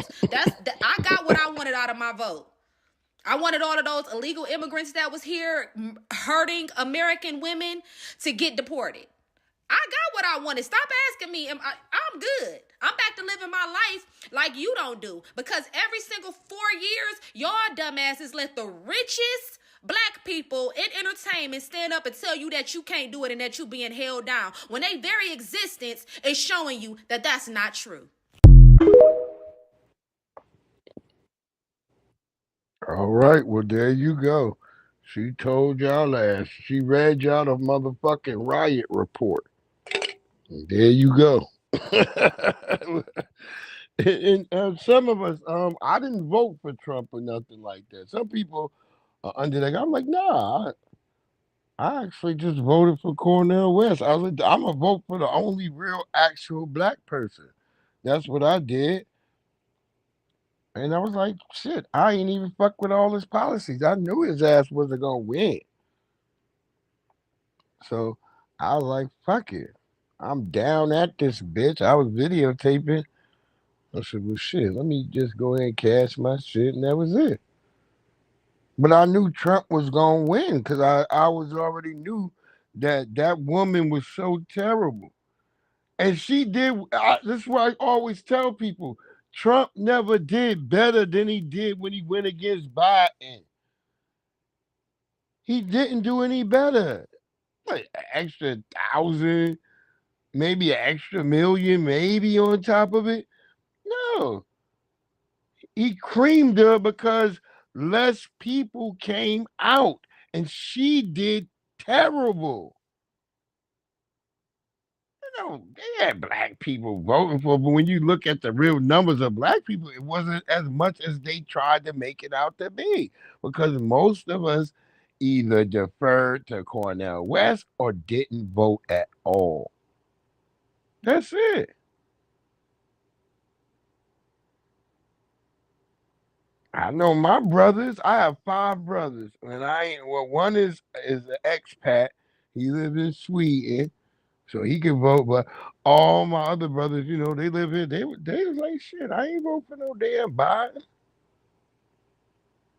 And then they said they didn't vote for Trump either. So there you go. There's a lot of people who just didn't vote for that lady. And I think it came down to her authenticity. She wasn't something that people could look at. You know, the biggest thing was the whole washing your greens and fucking a bathtub. No black person does that, and you don't have that many greens that you got to be in a damn bathtub. You can easily wash greens by the bushel in the damn sink. And most black people have 2 sinks. I was like, this is crazy. I think that was her biggest flaw when she did that shit. And then when she tried to fake, like, it was something else she did when she tried to play like, I think it's when she said how she cooks her greens. Well, that was a big turnoff. Black people like, ugh. Black people like that. We like, we either you gonna put some smoked meat in there first. That's gonna create your damn base. You know, depending on what you like. Whether you like some neck bones, you like some hog maws, or you like some trotters, or you like some turkey drumsticks. You know what I mean? It depends on or turkey necks, because you know those are really good too in greens. I like turkey necks in greens. Smoked turkey necks. Oh yeah, those are good. And it'd be a lot of meat on there too. A lot of people don't know that turkey necks have a lot of meat. You learn that shit when you go hunting though. When you have to go hunting and stuff, and you learn that stuff, that's some of the greatest times ever, going hunting. That's why I love Virginia. Virginia is a good place for hunting. Oh man, fishing, hunting. Yeah, I like that type of stuff. Let's keep it moving. We gonna get yelled at about Well, rent. folks, Let's rent go. has officially got out of fucking control. It is truly mind-blowing. And this is what happened. This is the aftermath when you let 20 million illegal immigrants up in this country, and the demand is high, and this is what you get. They officially announced the other day that there's no state in this country that minimum wage qualifies you. Suitable, affordable, comfortable living apartment. You want to qualify for an apartment for yourself, you got to go down to the fucking ghetto, to the hood. The average American is making under $60,000 a year. Who the fuck are living in these goddamn apartments is what I want to know. I'll tell you one thing though. I know a way to get these motherfucking rent prices down. How about we all just go out, Go out in the land of God. All be fucking homeless. We all buy some RVs and mobile homes. I bet them goddamn rent prices will go down then. It is unbelievable for these fucking landlords to be charging this amount of money for some bullshit. And I get it. It's all about following. Once one person do, the other one follow. Look, yeah, it's like what motherfucking Patrice O'Neal said one time in this comedy skit. He said, "What the fuck you gonna do? They gonna raise the price of bread. What you gonna send your kid to school with peanut butter and jelly? No bread, motherfucker? You ain't nothing you can do about it. They gonna try to rape you, and this is what they doing right now." And I told people, I said, this is the wildest shit that's just going on. And it's like, Trump ain't really doing shit. That nigga like, fuck it. I mean, really, that's what it is. Trump like, everything gonna work out. If you saw him the other day, it was like, all right, nigga, fuck it. Trump ain't worried, so fuck it, nigga. I'm gonna sell some platters, nigga. I don't want to hear nothing. I'm an entrepreneur. A white woman said the other day, she because of Trump, she can do what she want because Trump is in power. So look, he's in power. Look, Trump, I'm an entrepreneur, nigga. He's a red platters. Tell your boys to leave me alone. These are Trump platters. I'm gonna write Trump on the damn thing. Trump platters. Niggas gonna be like, what? Yeah, President Trump said I could sell. He said I should get out and be an entrepreneur and get money. So I got ribs. I got what y'all need? I got chicken. We got some pulled pork too. Yo, we got the Latin version too. I love doing the Latin version where you take that shit and you take that it's a type of Latin a body of seasoning that you go get. It's like Latino seasoning. You marinate that shit in there with some limes and some peppers and shit. Oh shit! Put it in a big ass bag. You gotta get one of them. You gotta get them big bags though. Sit that shit in the fridge. Let that shit stay in there for a couple of days.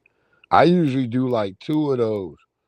Them shits those go faster than the regular pulled pork joints that I make. When I make the regular pulled pork, people love them both, but that Latino shit, that should be gone. They be fucking knocking that shit out the window. But yeah, that's what I'm gonna say. The other one follow. If one landlord raise their rent, the other one gonna raise their rent too. Especially when it's demand. It's a sad fucking day to see people struggling, not only trying to pay rent, a property that's not even theirs, but being fucking house poor. Wow. Yep. That shit crazy, bro. You see a lot of bitches spinning around on TikTok. They don't have much, like they have like a plastic chair in the back. You be like, damn. It's crazy.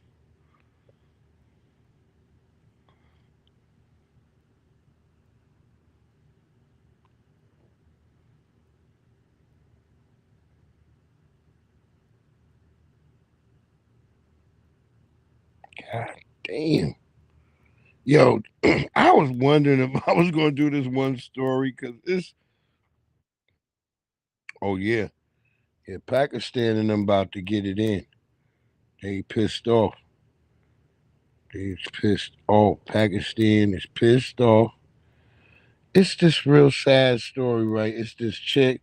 I don't know. I think we should chop that up. I really think we should chop that up, family.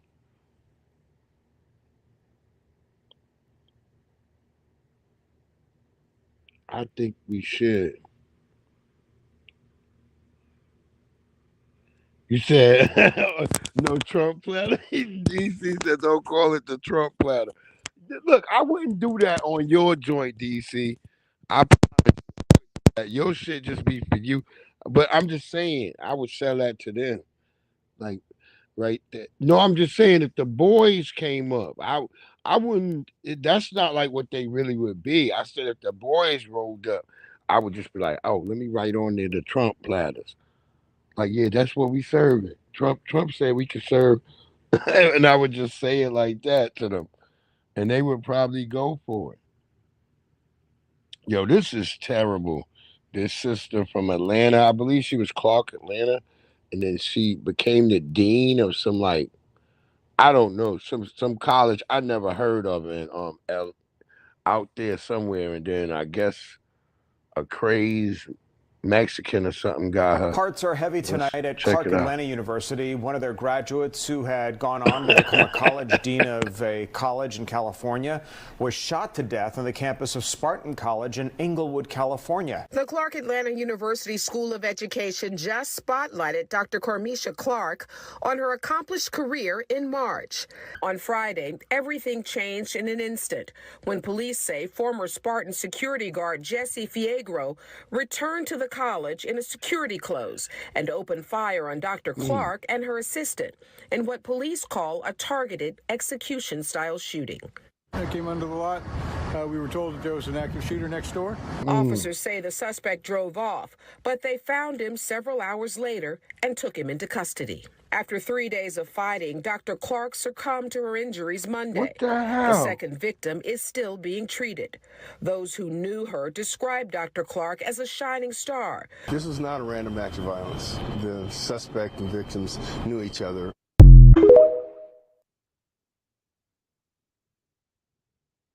Then what the fuck happened? Y'all need to tell us something. Why would this weirdo looking white guy, did she rebuff his incel activities? And he was asking her like, hey, let me date you. And I don't know. Oh, what the hell, man? This is just like random as hell. And it's like,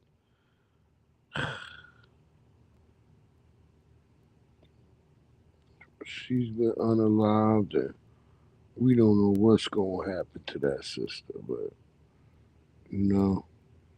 Yeah, I got to show y'all some dumb shit, too, yeah. Hopefully this will load up real quick before we get to this. Update on Little Dirk. He had his bond hearing today. He looked good. He looked like he was in good spirits. No crazy weight gain or anything like that. He looked good. The judge was on the same vibes she was on last time. Why you worried about his weight gain? They're saying murder for hire. That sound They're moist. saying you put bounties up. They're saying you ordered the shooters. They're saying the shooter shot. I'm saying that's going to be no bond. There's basically no argument you can make to this judge in a murder for hire case to get a bond. The one silver lining for the defense what that is that the prosecution's case has Social taken two major news, hits. radio, One, y'all the know what that prosecution is, has had to abandon their allegation that he rapped and celebrated about this murder, that he put these lyrics out talking about, oh yeah, I got you, you out here screaming no, no, crying in the street. Prosecution had to back away from that allegation. It was proven false. They need that allegation, and now they're not going to be able to have it. The other allegation they backed away from, which is huge, it shows the weakening of the case. A werewolf. Previously, the prosecution had alleged that Dirk paid the bounty for the death through one of his co-defendants, and they named like the co-defendant. Wolverine Now they've when he backed off came that back from allegation. They're Canada. not actually saying that Dirk paid the bounty through the co-defendant or anyone else. And the fact that they're not saying that suggests that previously they thought they were going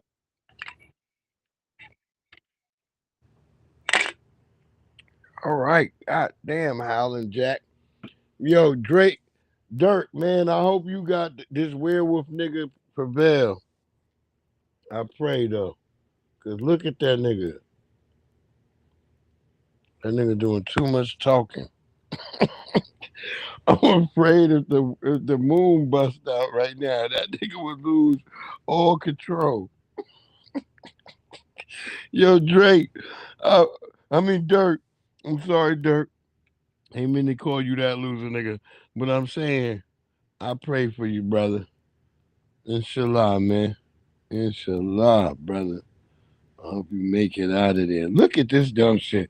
This is one of the Kardashians. I don't even know. Look at this dumb Max shit. told me to tape my feet into the shoe. And now my feet are stuck in the Oh my god, that's wild. Ah, dumb. This is dumb hoe shit right here. The bitch could barely get her feet out of the motherfucking shoes. They were taped in. What type of tape do they put?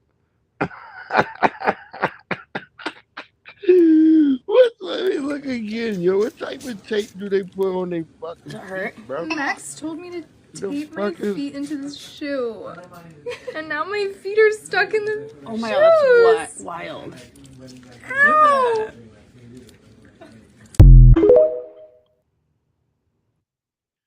That bitch probably pulled off the bottom of the palm of her foot. Yo, I would have paid money to see that shit. Like, yo, what the fuck? Your foot's still in there, bitch? Yeah, bitch, you gonna have to keep them shoes. Cause they be trying to return shit. Y'all don't think rich people be returning shit. They do. They the worst. They always returning shit. You gotta watch them motherfuckers. She trying to return some shit with her palm feet in the bottom of that shit. That's the dumbest shit I saw. It probably was more worse shit that we ain't even see, because you know some of them black folks, they ain't gonna show what the fuck happened to them. Hell no. Well, Halle Berry, I saw her, she was laying on it. They made her go lay on a damn a chicken rack, like somewhere where there was chicken. That's for real.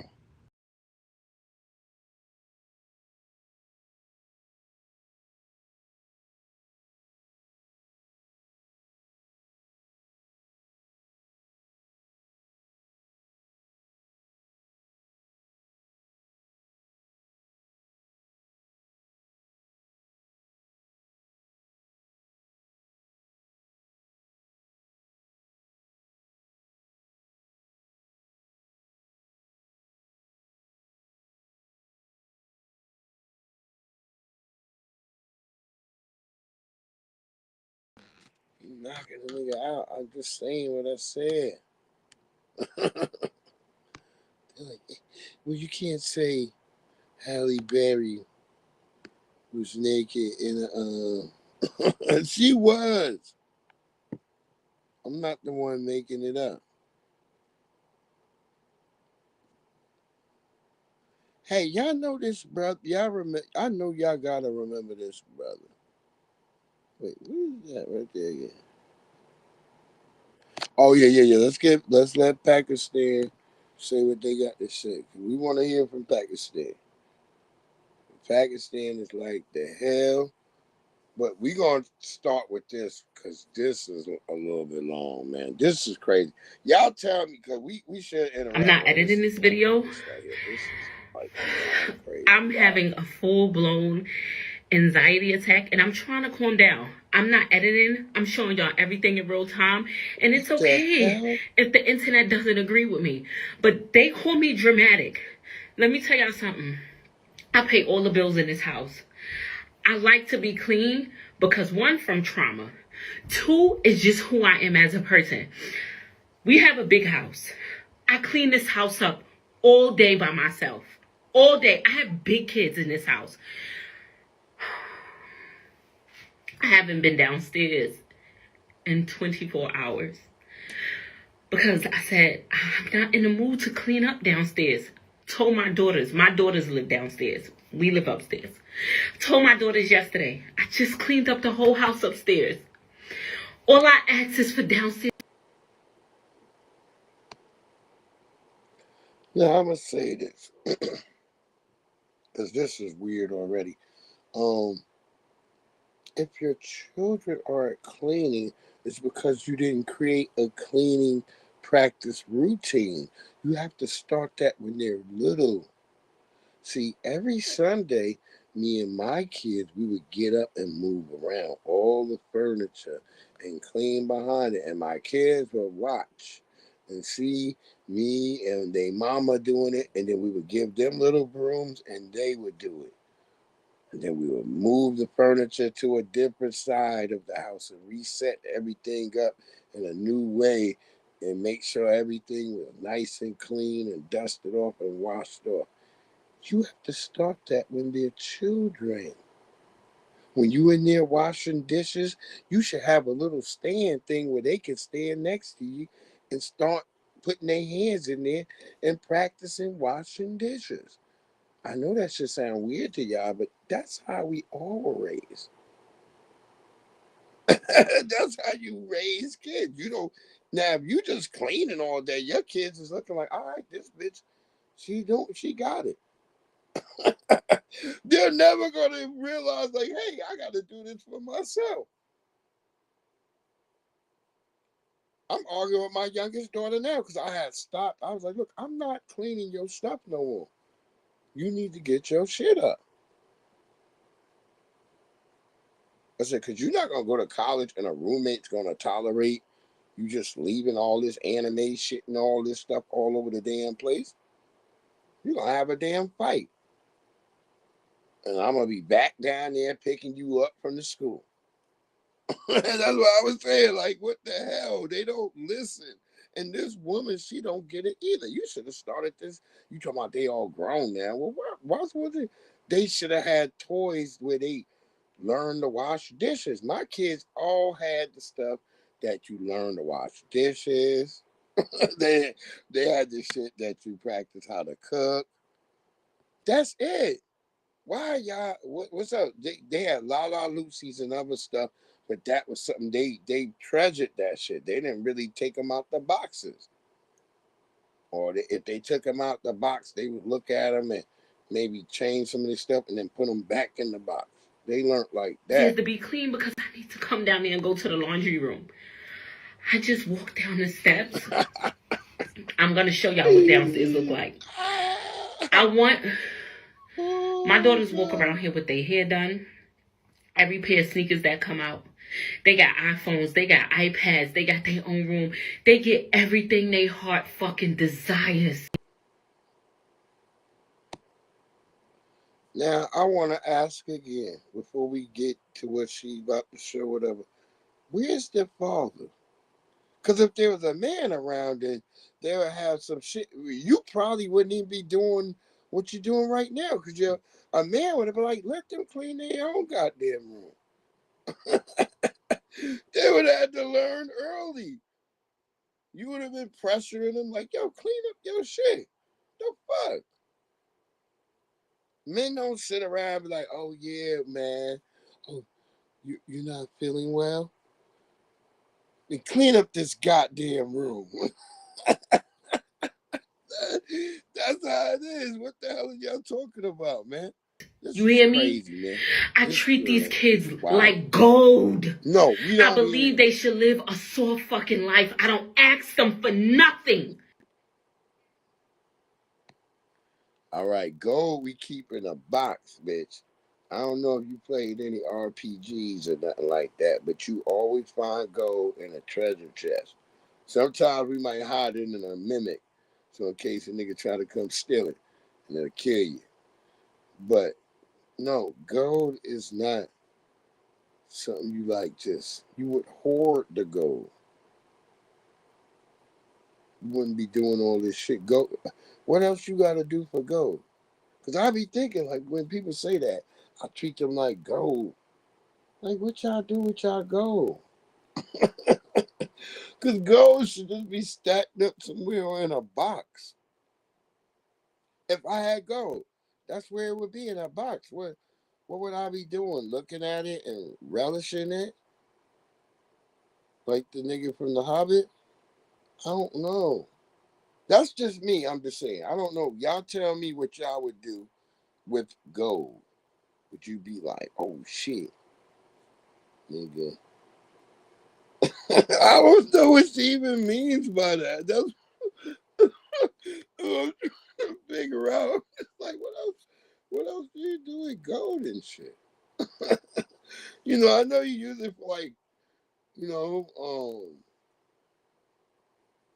things like, you know, fucking when they make like fucking You know them shits what I'm talking about. For the computers and shit like that. They use them shits for all that stuff, but I was starting to think in my head, what else do they fucking... I don't know. I really don't. Let her finish. All I guess ask she's is gonna for them show to it to get me. this fucking house clean because I cannot take the dirt, bro. I'm about to go downstairs and I'm about to show y'all this. And y'all natural reaction is going to say, walk away, let them clean it. They had the opportunity to clean this shit. They will not clean it. I purposely didn't put a garbage bag inside the garbage for 3 days. I walked past it for 3 because I said I want to see who's going to put a garbage. You know they've been taking the garbage and putting it in the dustbin.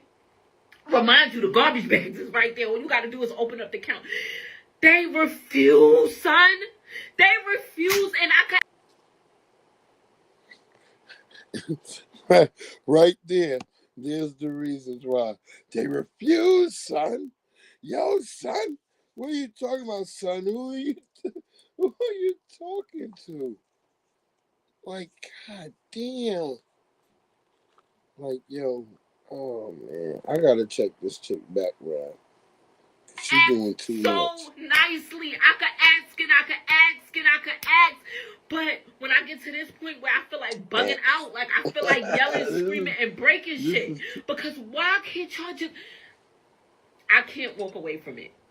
So I'm about to go downstairs and I'm about to show y'all what it looks like. No. And y'all gonna say in the comment section, I would have walked away, I would have left it. Nowhere in hell I'm gonna clean it. My fucking soul won't let me walk away from it. Y'all don't understand. Maybe it's related to trauma or whatever, whatever it is. If I look at downstairs right now and I try to go about my day, it's gonna be on my mind all day. So yes, I'm going to clean it because I cannot take it. But while I'm cleaning it, I'm losing it in my mind because it's like, my nigga, why? How can you live like this? Look at this shit. My nigga. Let's say my nigga. Look at this. My nigga. What is this? What is this? I don't even know what this is. Look at this. How do you just... You don't even get yourself together. When you get yourself together, look at this.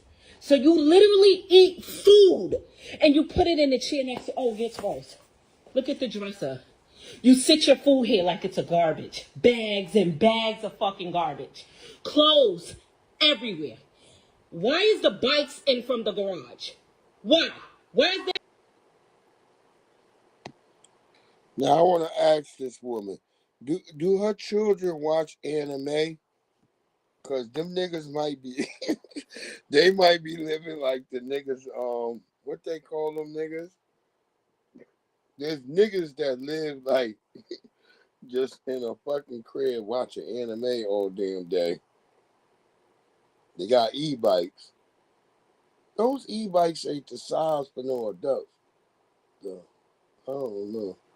But anyway, honey, there's a baby carriage over there. I see a little baby stroller. Oh my God, man. You can't let them be down there and they got a baby too. See, she wrong for this because she should have been like, look, just continue cleaning up and don't spaz out. But look, bitch, get out and go get some jobs or y'all gonna be thrown out. Let them know if this is how they live, and then that's when you throw niggas out. You don't just let niggas stay where like they not putting in, and it's just like, all right, this shit becoming a burden. All right, love you, child, but look, if you don't call your baby daddy and get some shit and get this figured out, because y'all not cleaning up, and I'm not going to be cleaning, letting my house go to hell. Because if you own a home, as you saying, you would protect it. You know what I mean? I assume, look, I don't want to be like, hey, bitch, is that a Section 8 house or something? I don't know. But I was gonna say, like, bitch, how you saying you upstairs and you've been up there all this time? How was you getting down? Was she climbing, or do she have another exit? That's what I'm trying to figure out. Because she kept, if y'all recall in the beginning, she said she'd been up here all this time and she ain't been down there. That didn't make no sense. So, why is there bikes inside? Look at my laundry room. Oh my God. Remind y'all, I am exhausted. I am so tired. And I took today off because I said, you know what, I'm going to just lay down and relax. But my brain physically will never allow me to close But my you eyes set with that my house camera looking up. like this. Even if You were it's out of strong sight, enough it's to not set out that of mind for camera me. up. The amount of a half drinking water bottles that I found in this one room makes me never want to buy water again. And that's not who I am as a person. Why do I have to alter who I want to be to them as a mom, who I am as a person? Because you won't fucking clean? It physically and mentally hurts me when I have to be your mean to these kids. children, because that's not how I parent. It's It's them not who I Crocs. am. You know how Bitch, many you kids are shouldn't out be here wearing praying them for a Crocs. home with food and a mom that loves them. I treat these kids with emotional understanding. I meet these kids where they're at all times. I be mindful of how I parent them because I don't want them to face anything I've This ever is had to go. wild, And the y'all. only thing I require is one thing: keep your space clean. I'm not asking you to clean behind nobody but your damn self. And that's too much of a task for you to do. I want to crash out for real, y'all. I'm not even gonna lie. I would love to get up here and give y'all some motivation and tell y'all everything was gonna be okay and this is the part of parenting. But this is the part of the parenting that no one wants to come on the internet and show. Everybody wants to show the perfect side, the good and the glitz and the glam, but this is the part that nobody wants to show. I need to take a breather. out. I'll come back when I'm feeling a little better.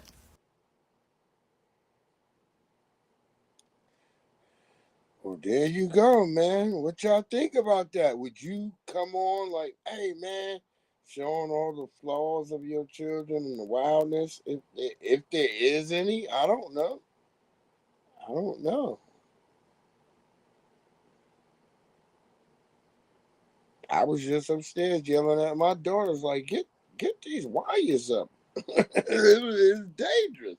I was just already in my daughter's room upstairs yelling, so I'm being honest on my shit.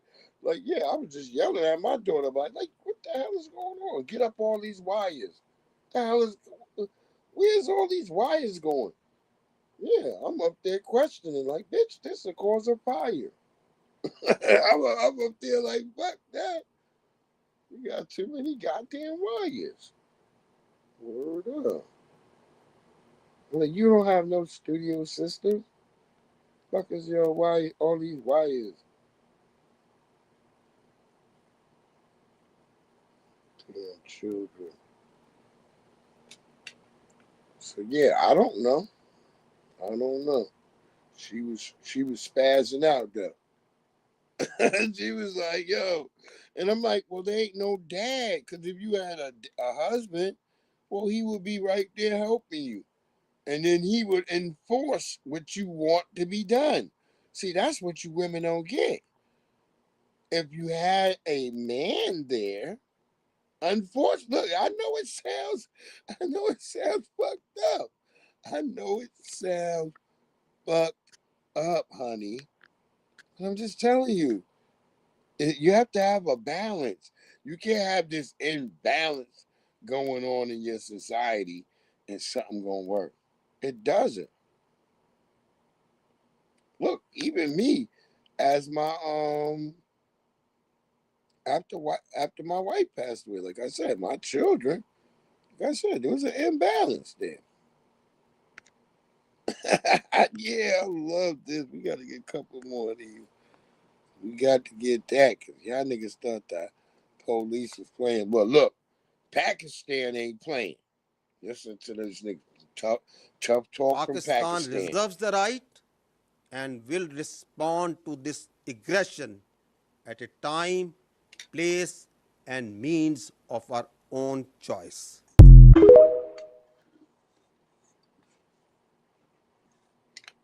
Nigga, that, Pakistan, that means suicide bombers, something big coming. Y'all niggas in India, boy, it's about to kick off over there. Damn. And Trump ain't the nigga that, because we had a video where Trump was like, yeah, just let him duke it out. I was like, yo, Trump, these niggas ain't like a Western country where, they're like, all right, look, we can fight a little bit, nigga, but we not going to use the nuclear weapons. That's what we'll do. But them niggas over there, they might bust off. I'm telling you, y'all niggas is tripping. Like, imagine a bunch of terrorists just bust up in the... Because both countries got terrorists just running loose. So shit. Fuck out of here, man. Tell them niggas to stop. That's what we used to say back in the past. Like, hey, nigga. Every time India and Pakistan would trip, the British and America would start bristling near them niggas and be like, hey, stop, nigga. All of a sudden, there'd be like a warship off their coast, and them niggas would calm down. Trump ain't with that shit no more. That's why I'm like, Trump might get us set up with the fucking Chinese. Like, nigga, we need to be building more motherfucking battleships, fucking aircraft carriers, because y'all always talk about, man, they gonna take out the Gerald Ford or the George Washington. Then build some more, nigga. Now. Stop wasting time. How we gonna be talking about America first and we not trying to really prepare, nigga? You getting all this money, nigga. Now go build some real. You gave the Pentagon a lot of money. You better start building more aircraft carriers, nigga. Stop having a lace bonnet paratrooper battalion. Niggas having all these fruit booty niggas. Pakistan said, fuck that, nigga, it's on. About to smash into some niggas. And they not playing, nigga. They like, fuck all that shit, nigga. Do what you want. Right, Pakistan said they the most wanted.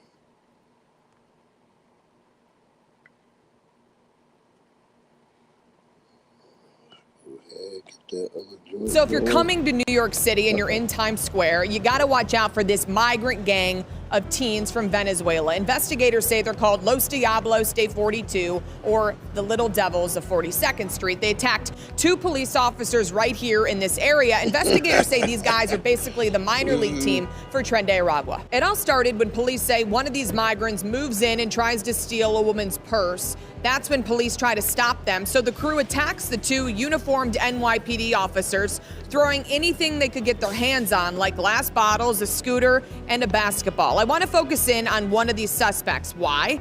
Because police say he's just 12 years old. You can see him there in a white t-shirt. He throws a scooter and he fights with the cops. Police say it's not his first rodeo. He was the head of a theft ring in Central Park last summer, arrested but released many times. So investigators tell us more arrests are coming in this case. DHS says they're doing everything they can to track these migrant suspects down.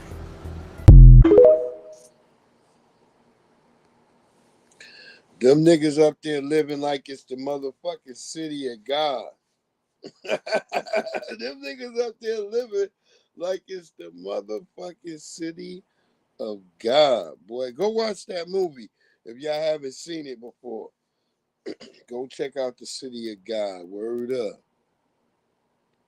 That movie is wild. It had like lots of little gang niggas, like them niggas in Brazil. Them niggas is all over, yo. Them niggas is deep out there. That's for real, yo. You be like, God damn, all these niggas out, God damn. That's why I be so many police out that bitch. That shit's scary. You don't really want to go to the favelas because that's where the shit be popping off. It could just pop off at any moment. Go down there, like a lot of the gamer niggas, you know, they try to get out of the hood. Cause I was with my man, he a gamer nigga, and I was at his crib, and he used to live in the favelas, but now they live like in these little towers that could see down at the favelas and shit. He had all this gaming set up in there.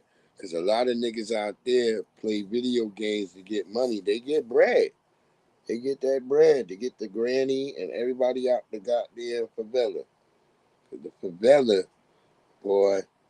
But now you got to go to the favela now to get the best sandwiches and shit. Like a fried chicken, I wanted some fried chicken. That nigga had it. That nigga was scared, but we had to go down there to get the fried chicken. Like, yeah, nigga, you gotta go to the hood. Stop being scared. See, you lose your hood senses if you stop going down there. If you just start staying up here like, fuck that, I ain't going down there, you'll lose your hood senses. That's like I still go to Baltimore right now.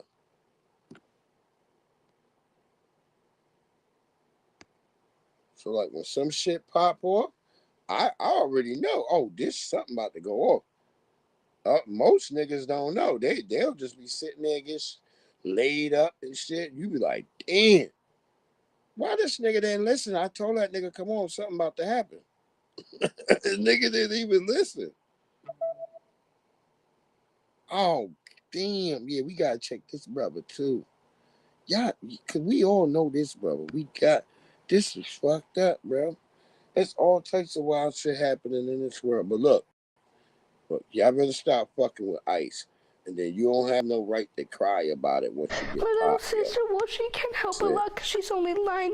Dalton police say they pulled over 19-year-old Jimena Arias Cristobal for making an improper turn at this traffic light, and they discovered she was driving without a proper license. And then Monday when she was arrested, we were all just blindsided. Just 2 weeks ago, Arias Cristobal's family tells us that they went through a similar situation with her father. They tell us that he was exceeding the speed limit here in Tunnel Hill and when he got pulled over during a traffic stop.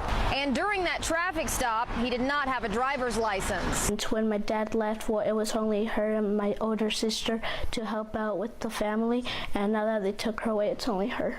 Arias Cristobal and her father are now both at the Stewart Detention Facility near Columbus. She and her parents came from Mexico City back in 2010.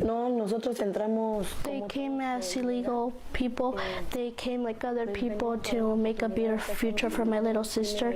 For my older sister when she was 4. And they came in with no papers or anything to be here. They tell us her dad tried to secure a work visa, but had difficulty. My dad has his own company, and they called a lawyer to see if they could get a job permit or a visa, and they said that they hadn't hit that status to get one yet. Arias Cristobal was 4 years old at the time. Her family says the Deferred Action for Childhood Arrivals, or DACA program, stopped accepting new applications before she was eligible. Immigration attorney Terry Olson says there aren't many options for kids in that situation. Most individuals who... I don't believe that. I don't believe that, man. I'm just going to say I don't believe that. I'm calling fib. Because if you was really trying to get her shit done, you would have got it done. There's no way you would have not. Yeah, she's a darker kid. Individuals who could only qualify for DACA or who entered illegally are not going to have any pathway. In Dalton, Mary Beth Mangrum, News Channel 9. Now, the police report says Arias Cristobal told them that she had an international license but didn't have it with her. Georgia Drivers Services say those are only valid for 30 days after moving to the U.S. A Republican Georgia state rep from Dalton wrote a letter to the judge on Arias Cristobal's behalf and says his party's deportation conversation has been about hardened criminals. He goes on to say, quote, unfortunately, the people that are not hard criminals are getting caught up in the wash. It seems like we are much better at catching people that are committing misdemeanors than people who are actually a danger to society. Nah, we don't give a shit about none of that. You're here legally, you gotta go. But anyway, Black McBain, did you hear about the story about the brother down in Fredericksburg, Virginia, who defended his home and shot and unalived this young white, well, I would say white assailant, because you banging and kicking off somebody's house, that's like assailant behavior to me. Did you see that story? Because we can run that for you real quick, brother.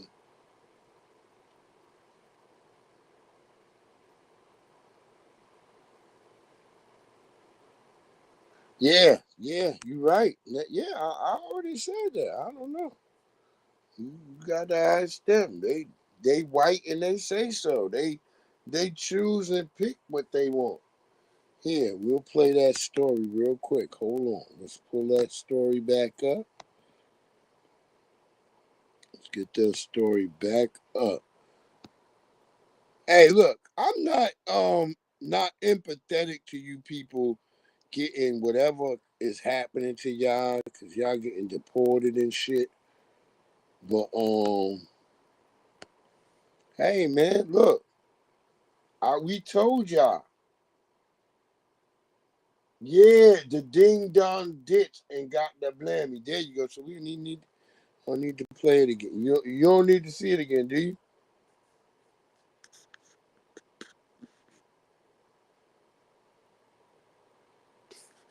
Two white police officers now charged in the death of a black man. The whole encounter captured on body camera video. Maggie Vespa has the story with a warning. Some of these images are disturbing. This just happened too. That's that gentleman standing at the bar right there.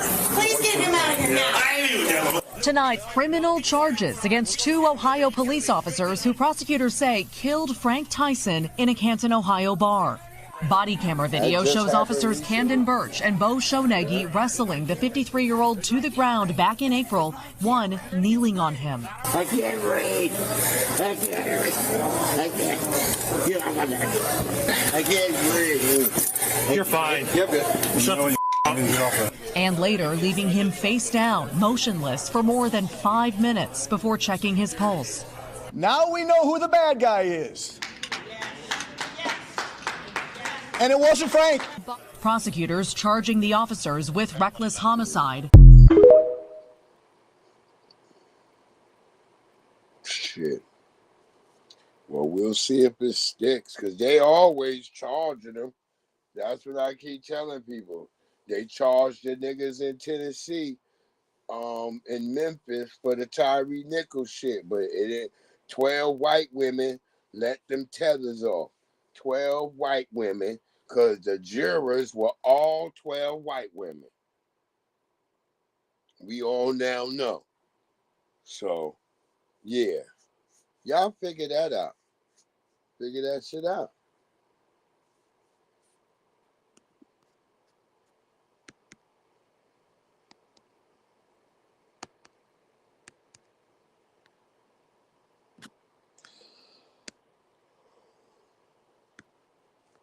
But that's what it is, them chicks.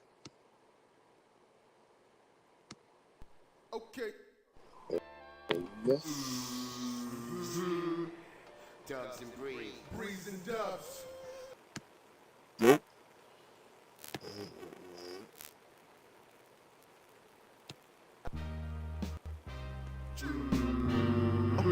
Okay. Let's get it. Breeze. Niggas talking a lot of shit, right? You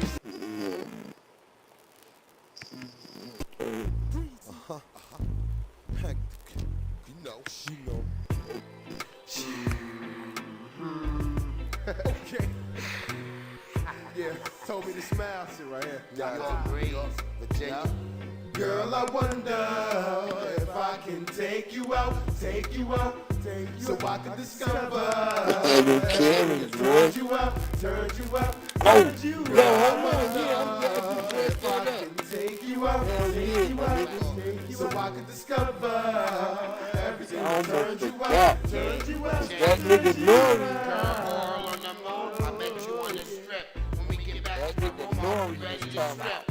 I'm tantalized by your legs, your thighs, and those lips, your hair, your feet, your hips. Did you see that nigga? Your body is luscious. You got this show. By the way, I'm a motherfucker. Smooth, undercover brother. I make moves undercover. That's why they knew they be new. I discover when I took you out. That's why I turned you out the den of the car. The expensive food in your mouth. Back to the crib. The room plus the side of your house. Where my nigga Nori at? Taking them out. Your date's over, girl, so I'm signing you out. Yeah, did you see that thing? Oh yeah, I gotta show y'all that too. A white person got locked up, and they had a raccoon, and they started trying to smoke their If I can take you out, I think the raccoon was on that. Turns you out, turns you out, turns you out. Take off your clothes, bubble bath, D-tub rubs. My hands on your skin, your hands on mine. Now let's begin. Put the champagne down, let's do the damn thing now. Forget the crunch grapes, the snow crabs, I can't wait now. Passing a little dro, put the do not disturb sign on the back of the door and let them act like they know. Cause after this we can roll in the drop. It's the little things that you do to keep me hot. You know it feels good when I'm with you. It just won't stop. It just won't stop. Cause after this we can roll in the drop. It's the little things that you do to keep me hot. You know it feels real good when I'm with you. It just won't stop. I just won't stop. Girl, I wonder if I can take you out, so I can discover. This gotta find where it's at. Oh, yeah, I gotta let y'all hear this shit too. Take you out. Oh, yeah, and I find the camera on shit too, nigga. I don't already have it here. Yeah, you said, nah, he was just like this. That nigga be wearing his pajamas. And you watch the show, he always, in the morning, he's always in his pajamas. Yeah, he wears his pajamas to the show in the morning. So you ever watch the show, you like, oh, this nigga, why is this nigga in this damn robe? Yeah, he coming in with his slippers and shit. Niggas don't know that. That's a flex. A lot of niggas don't get that. I was like, they was mad when he first was doing it. But then they noticed that the fucking ratings went up, so they didn't say nothing. See, that's another sign of a black man just doing his shit. And the white people just like, okay, wait, fuck. But then they realize it. Most of the people watching the show is in their fucking bathroom. And they was all loving it. I'm telling you, man, no white person did that. He did that, Paul Pierce. They start coming in there. I remember when that nigga came in there with the pajamas. I was like, they gonna talk shit about him. At first, everybody was quiet. Nobody said nothing. The first 3 shows, they didn't say shit. Then the white bitch, she was like, you know, she started like saying something. Look, y'all remember this brother from the goddamn show with fucking, That's So Raven? Hey friends, this out, y'all. it's Rondell Sheridan here.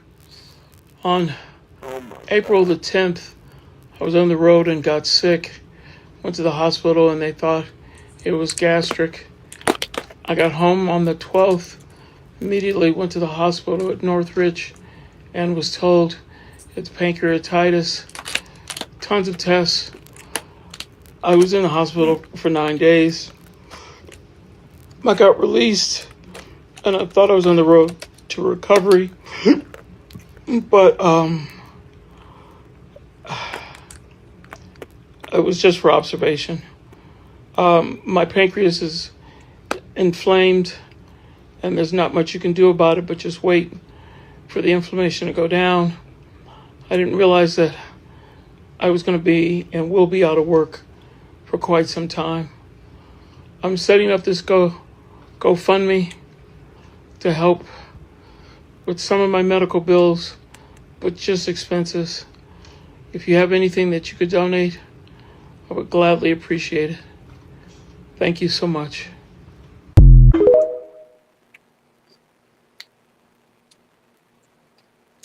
God damn. They gotta make insurance for them niggas over there or something.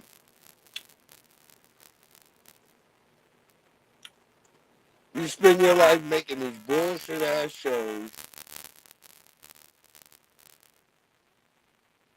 You know, you laid up in there needing a damn GoFundMe. God damn. They need to give us our motherfucking reparations now.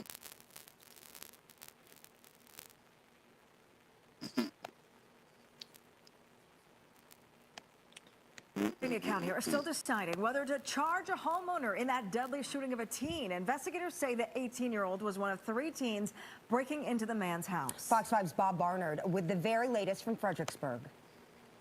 Neighbors tell us the man who shot the teen at his home in this neighborhood overnight Saturday is in the military. The young man shot and killed. Fuck is we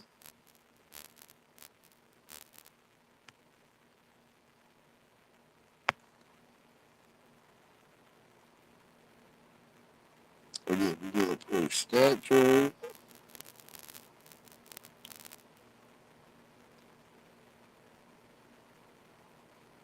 Who's that?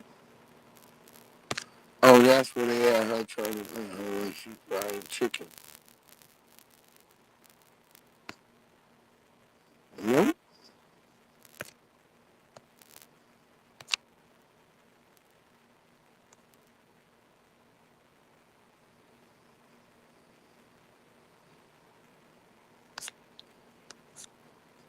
Because you made me a boy, they always look, remember I was good boy.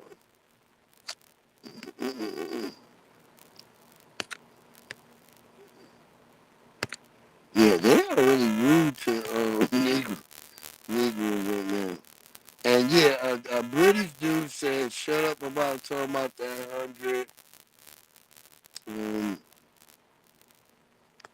the 100 Brits. Oh yeah, be aware of your kids doing that TikTok trick. Oh, I was wondering if I should play that joint. Because that chick, I heard. Yeah, did we ever load that up? Did we show that up? Yeah, that's that. I'm trying to find motherfucking what's her name's ass. When he was talking about he didn't believe. Oh, is that his name? Oh, that's the brother talking about that. Yeah, I'm looking at, like, we had Nori, bitch ass, and I don't know where the video is at. It just disappeared. It was here. I don't know where. Yeah, I don't know where it is now. That's what I was looking for, the Nori video. I don't see it. I don't see it. Oh, it's like they took the video or some shit. Hear this horse ass African. Oh yeah, it's already up there. Listen to this this Caribbean.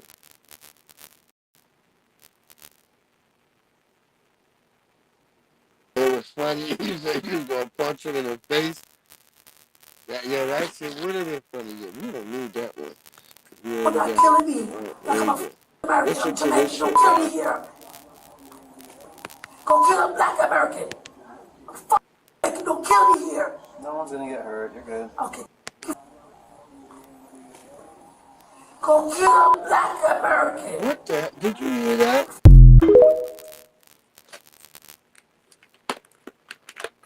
Now, Nori was saying he didn't never believe the Karen shit was real.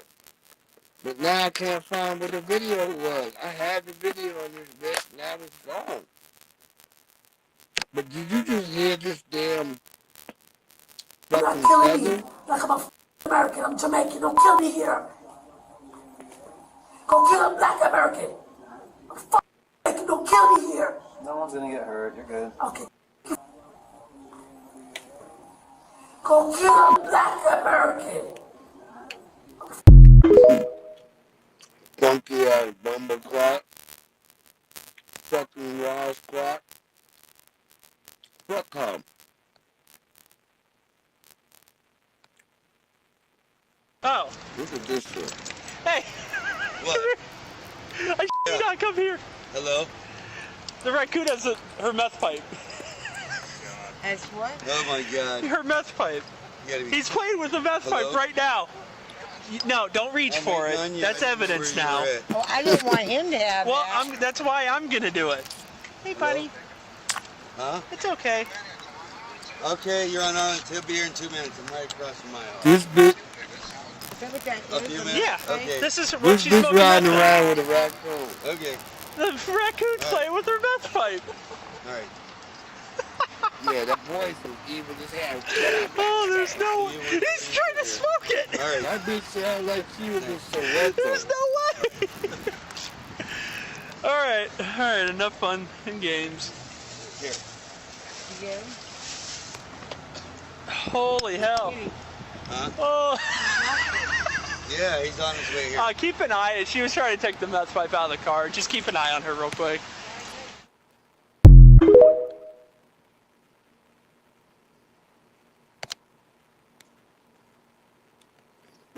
Good.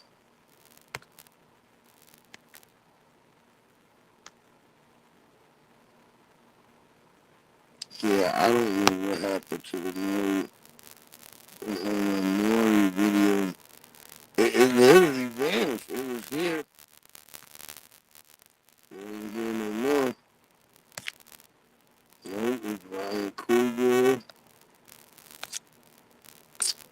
That.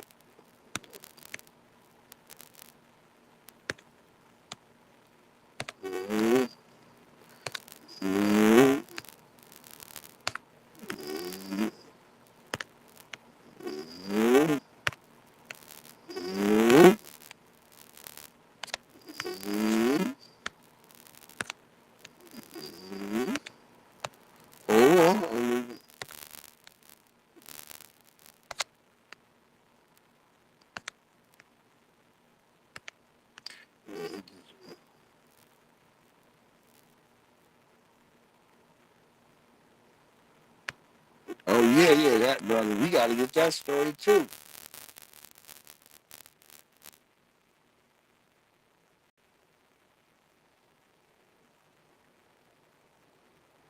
Yeah, the crack pipe. And they sitting there, the motherfuckers laid up with a raccoon. Like the fact that she's riding around, they taking her to jail, and the bitch is in there with a raccoon that know how to use a crack pipe. Now, I told you, they know how to drive cars, too. You better be careful with raccoons. Them sons of bitches know how to drive cars. Niggas said I'm tripping. I can't believe where's my motherfucking...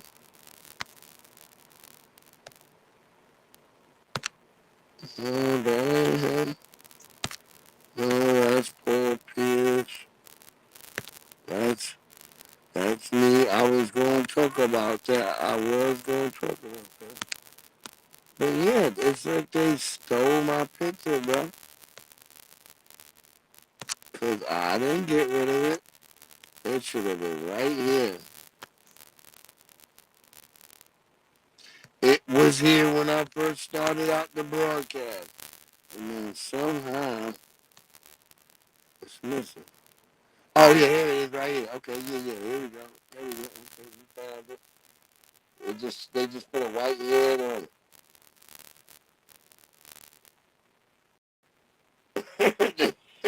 They jerk off and pick strawberries. They probably do. They probably fucking do. Then, let's just grab that there one video with Maury real quick. And now we know it's got that white girl head on it. There we go.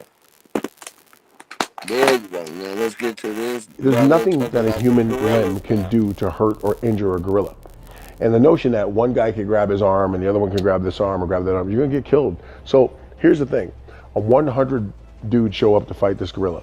And they see what happens to the first 10 guys that try. So that's going to take 50 of those dudes out of the equation. So now they're down 60. So now there's only 40 left.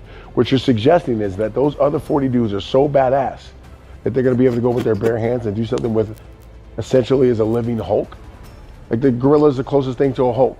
Knock it off. And yeah, and jiu-jitsu guy, you're not rear naked choking a gorilla. You're going to bite your arm off and rip your head off. They can crush your skull with their hands. They can bite you. They have bite pressure of 1,300 PSI. That's crazy. So if you think 100 guys can get after a gorilla, a silverback, I'm going to bet on a silverback every time, 100%.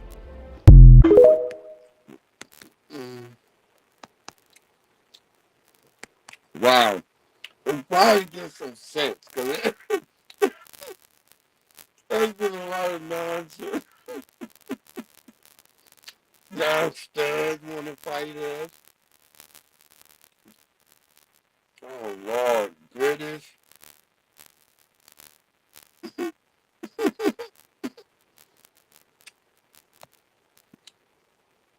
But at least there is a British guy that know that they would get beaten up. There's a British guy, he admitted it, like, shit.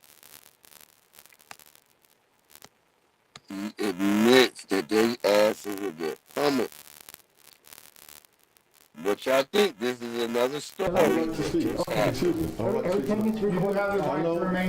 This is the case of a father who was charged with murder after fatally shooting his daughter's abusive boyfriend. The entire incident was caught on a doorbell camera, showing 23-year-old James Laurel being gunned down at the front door. Laurel had been dating the father's daughter, Grace, and over time became increasingly violent, frequently yelling at her and physically assaulting her. And then I saw blood, like had been shot on the side.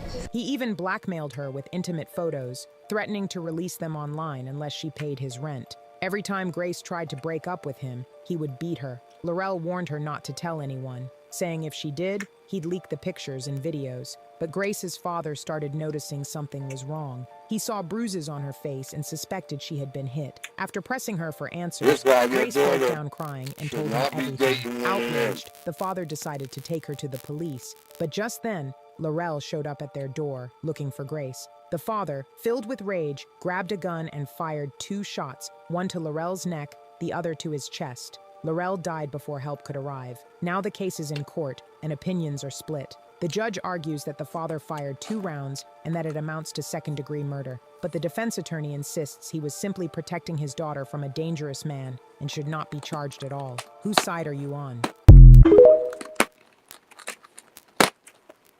I'm on the man's side. These white terrorists, if he was beating on his daughter and forcing her to pay his damn rent, you damn right. What could you think this is? I'm glad his little pink ass has been taken from this universe.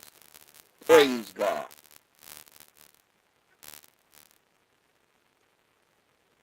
That's right, you damn villain.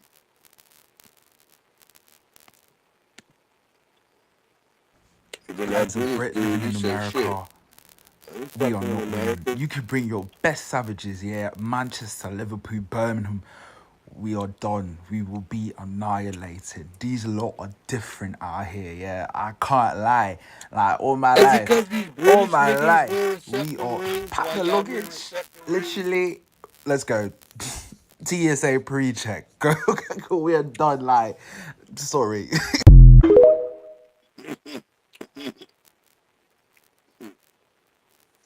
You know y'all gonna get your asses whipped. See? I salute that brother. At least he knew. Ain't no damn fisticuffs going down in England. Let's stop it. Even our least skilled motherfucker beat y'all ass. I didn't believe the Karen thing actually exists. I seen it online. I never dealt with it in real life. A lady named Sydney in Aventura, Florida, that works in Houston's, gave me the Karen treatment like a mother. She came up to us, and we were quiet, we were cool, we were calm. And she called the police on us, guys. Why did she call the police on us? We do not know. We were there paying our bill. We wasn't not. What? Why? Why? But she called the police on us. Here's the reason why her calling the police on us is a very, very serious thing. She could have called the police, and maybe these police officers who showed up don't like black people, don't like Latino people. But what I did was, like a gentleman, I stood there and I waited for the police to arrive. I spoke to the police like gentlemen, the same way I spoke to her like a gentleman. So I don't want to be anywhere where I'm not welcome. So I basically left. I paid the bill, paid whatever. But I felt inhumane. I felt violated as a human. So I did my investigation. Yeah. What's her name? Sydney what? Sydney Elstein. So I did my investigation. Houston's, you guys are out of line. You guys are outright funding and financing a person who's an outright racist. It's so many reviews. This is not me. It's not me because I had cornrows or I'm a rapper or whatever. No, this is her. And you guys, this is on your website, Houston's. Hillstone. This is on your site.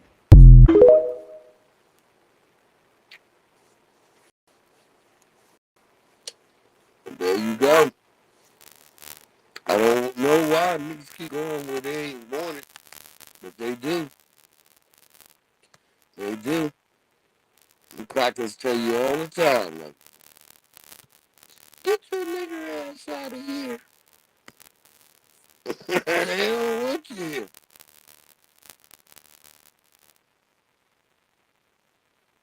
They don't want us there. Man, I hope that nigga gets some help. Yeah, pump your kids out there.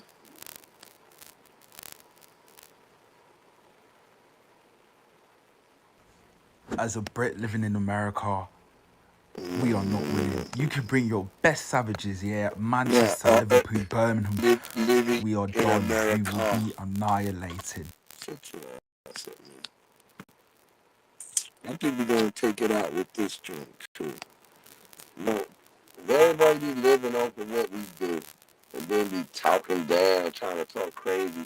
There's that one little agent sister said, she said, well, because after selling, a lot of agents trying to feel like they should get some clout. Like, hell no. That was the agent sister said that. I'm going to take her advice.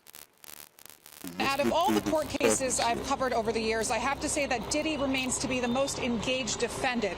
He walks into the courtroom, he greets every single person on his defense team either by handshake or a hug, and then he'll scan the gallery part of the courtroom to see if he recognizes anyone. And if he does, that's when he'll put his hand on his heart and kind of nod in their direction, or put his hands together and also nod in their direction. Now, despite the serious charges against him, we can still see his charismatic personality in the courtroom, the same personality that we saw over the last 2 decades in the limelight. And an example of that is from this morning, when we all had to get up before the jury walked in. Now, I am 7 months pregnant. I'm visibly pregnant. And when I stood up, Diddy and I were in a clear view of each other, and he mouthed to me, "How are you?" So that's just another example of how observant he's been throughout the trial so far, throughout jury selection so far. Now, day 3 we are in, and so far, 13 potential jurors have been questioned about their ability to serve, and 7 have been dismissed so far. One man said he went to the same high school as Diddy, but graduated decades apart, and that wouldn't be an issue. Another woman is a teacher in Manhattan and said she saw the video of Diddy assault Cassie. And another woman said knowing people in the music industry and hearing their experiences would cause her to be biased. Diddy is facing racketeering and sex trafficking charges, and he has denied all allegations.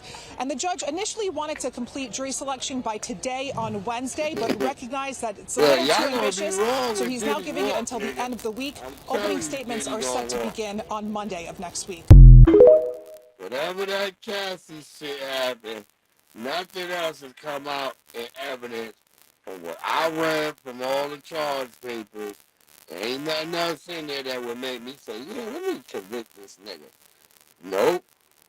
You got grown-ass men, which I don't believe these niggas. I don't believe pussy niggas. Niggas who hang around and let somebody play with their pussy is not to be trusted. Nigga, that's not manly.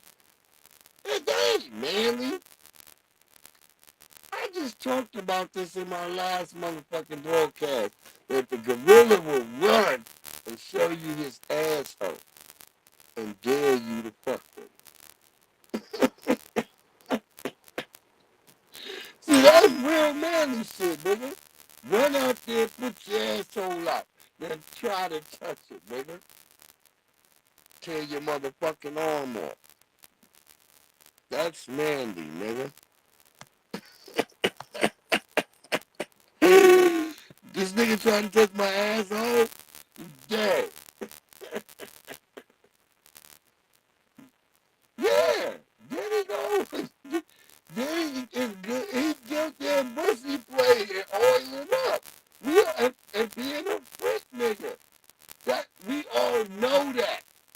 That's ain't nothing. What's wrong with a nigga being a freak? That's all I'm saying. If he a freak, he's a goddamn freak. And well, this was his family leaving out. They always ask dumb questions. Was it good to see your dad? Like he don't get to go see his dad at visitations, bitch. They have visitations every week. How is he doing? Was it nice to see your father today?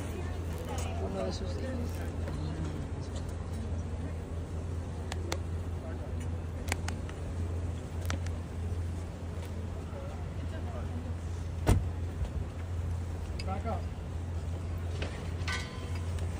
You gonna say hi to your dad?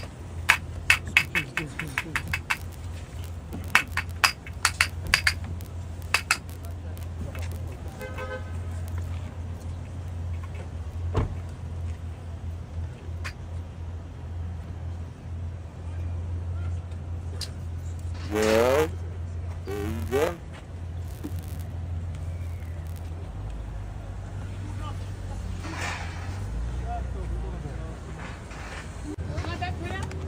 How are you? You look fantastic.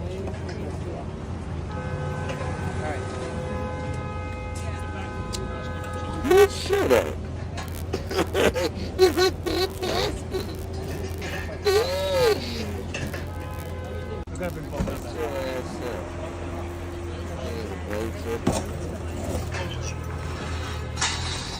How many more niggas coming out of this? Come on. Watch me. Watch me. Is Diddy coming out?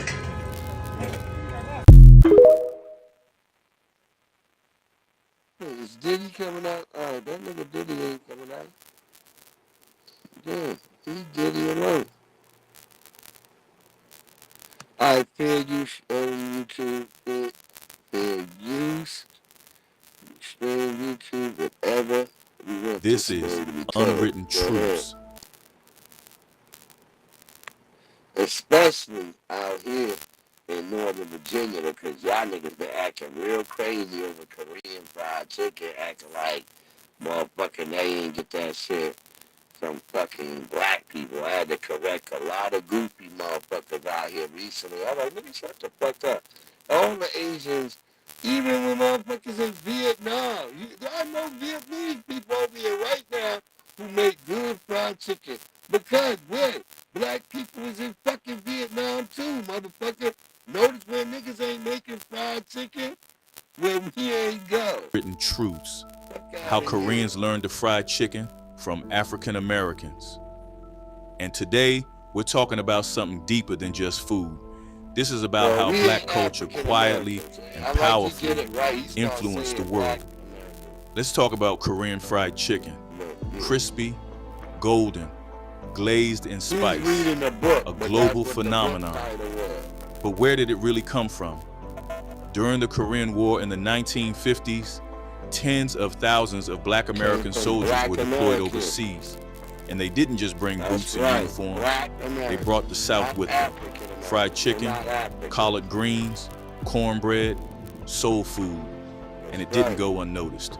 Korean locals, curious and hungry, watched black soldiers prepare chicken like they'd never seen before. Seasoned, fried in deep iron pots, crispy on the outside, tender on the inside, real Southern cooking. And so they learned, they adapted, added their own flavor, double fried it, glazed it, and eventually turned it into a national treasure. Today, Korean fried chicken is a $7 billion global industry, but the technique, the method, the blueprint came from Black hands.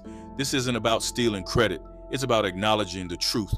Once again, Black culture moved the needle, even across oceans. This is unwritten truths. Follow at Black Knowledge Network. Our app is dropping soon, and we're telling the stories they never wanted told.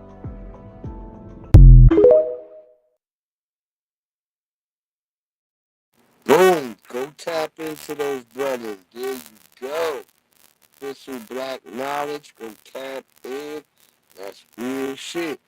If it wasn't for Black people, you wouldn't have no motherfucking fried chicken over there. We are the kings of making motherfuckers tap into everything. Look, the karagi, the fucking fried pork chops that motherfuckers fry up in Japan. All that shit, who you think taught them to fry like that? There wasn't no frying.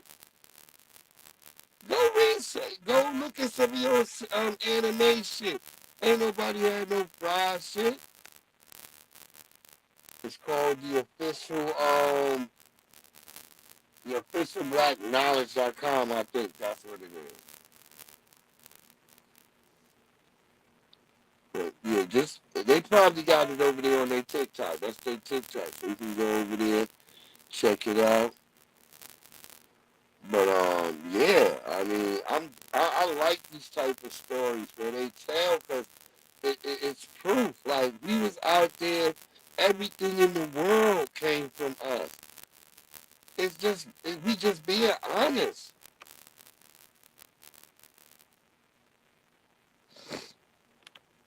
And like I said, they watered us down with BS.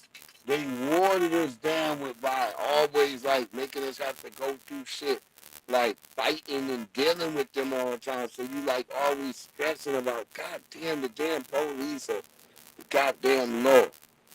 You know, you always thinking about that shit. I remember my uncles and my grandfather and them. Yeah, they didn't fry shrimp. That's right. They didn't fry shrimp. They didn't fry pork. They didn't fry pork. They later on added the fucking panko to the goddamn pork. But first it was black people showing them how to fry pork, because there was a lot of pigs over there in Japan.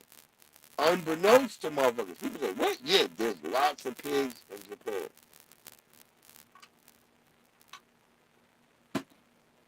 They just didn't eat. They just didn't shoot and kill them the way soldiers were when soldiers got over there. But yeah, they were frying shrimp. First taste of meat. Black was made it stupid. Yeah, they started frying up them motherfucking shrimps. All that shit. So black people bring that shit. Black people bring that oil. Black people know how to fry some shit up, boy. That's the one thing we know. Like, hey, nigga, fry that shit up. It's the quickest and it's the easiest way. Yeah, that's a fact. Fry that shit up, bro. We ain't gonna sit there and be wasting no motherfucking time. Spoon up. Because it's either gonna be grilled, smoked, or fried up. That's what we do.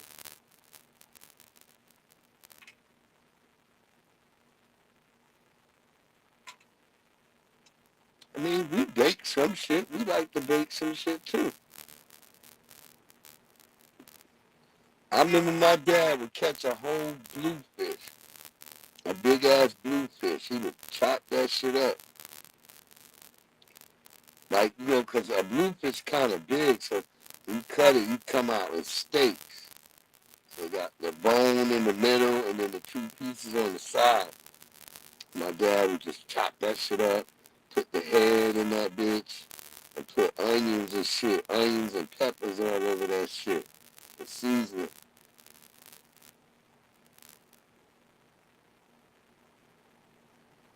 I'm laughing very silly. Yeah, my dad would cover this shit with onions, peppers, has all that shit on there. Pop that shit in the oven, cover that shit. Oh my God.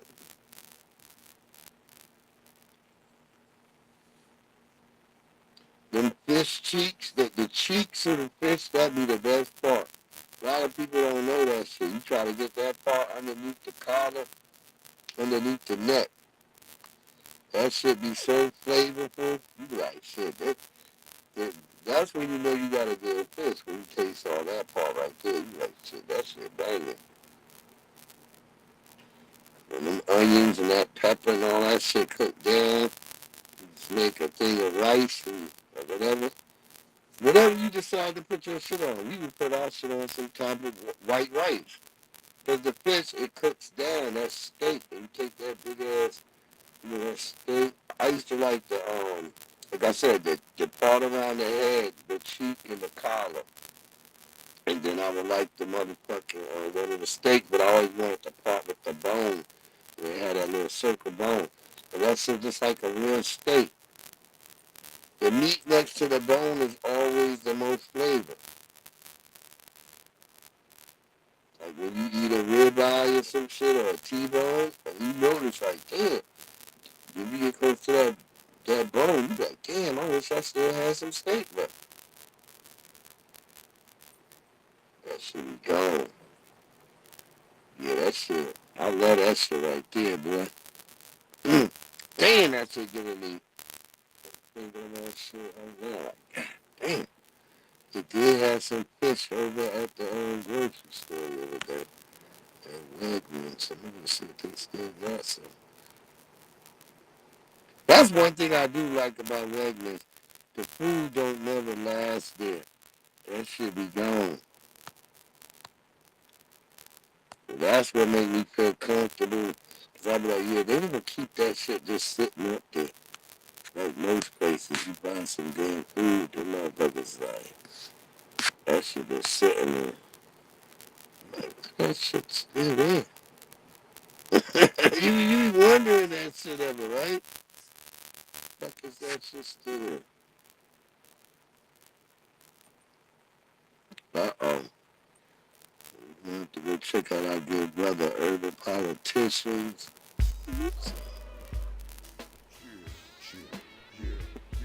Thumbs up. Yup.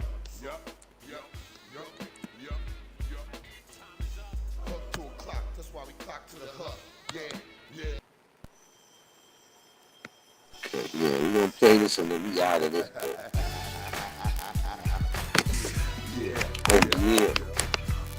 Pork, rinds, grits, and gravy. Know how the old folks say, oh Lord, save me. Say By the way, by the way, whiskey to the baby. Sauce, pork, rinds, grits, and gravy. Rinds, grits, and gravy. Know how the old folks say, oh Lord, save me. By the way, give a little whiskey to the baby. Sauce, pork, rinds, grits, and gravy. Pork, rinds, grits, and gravy, man. Grits and gravy, yeah. Grandma down on the porch, barbecue, pig feet. Pass me the hot sauce. Ben got a shotgun, double barrel. You won't pay the price. Living in the country, living the life. New York City, my white downtown's my mistress. I love fried eggs, ham and biscuits, and cutlets drop. Cadillac convertibles, Lincolns. We cut off the top, the block. We run the streets. We set up shop. It's all gravy, grits and pork chops. We roll hops, hops and barley, man. We see purple like Barney, man. It's funny how on farms there's pigs and chickens, and the streets got pigs and chickens. I ain't saying nothing wrong about cops and women. Shoot fish, wear it, y'all. Dog on bar, ain't even scared of y'all. I'ma keep walking. I ain't scared to fall when I know most of y'all scared to crawl. With the strength of a giant might scale a wall. Singing Negro hymns like my hell, y'all. Rise, grits and gravy. You know how the old folks say, oh Lord, save me. By the way, give a little whiskey to the babies. By the way. Grits and gravy. Have you heard? I put most of these herbs head straight to the curb. They went flipping the birds, you know. But I did it all with a banjo, straw hat, overalls, and a pair of sandals. Smoking Winston lights, Salem's and Camels. Yelling, hurry up, boy, load up my ammo. Orange hat, jumpsuit, color of camel. 4 wheels, see if you can handle it. You ain't got fire, just enough to light a candle with. You ain't a builder, I wouldn't never hand you bricks. I hear them chirping. Without my grits and gravy, I have a fit like a baby. Might even come around and have to pick up your lady and take her somewhere to shake. Not under poplar trees and strange fruit. Part of the civil rights movement, I done found my roots. That's why I'm trying to find the truth. Only want that real shit when I come up and spit in the booth. Eat it up, regardless, take it, give it to you. Pork rinds, grits and gravy. I see you at the barbecue. Yeah, I see you at the barbecue. Yeah. That's if your ass is invited, motherfucker. By the weight, give a little whiskey to the baby. Right. Sauce, pork rinds, grits and gravy. Pork rinds, grits and gravy. Wow. Old folks say, oh Lord, save me. By the way, give a little whiskey to the babies. Hot sauce, pork rinds, grits and gravy. God, the dead has arisen.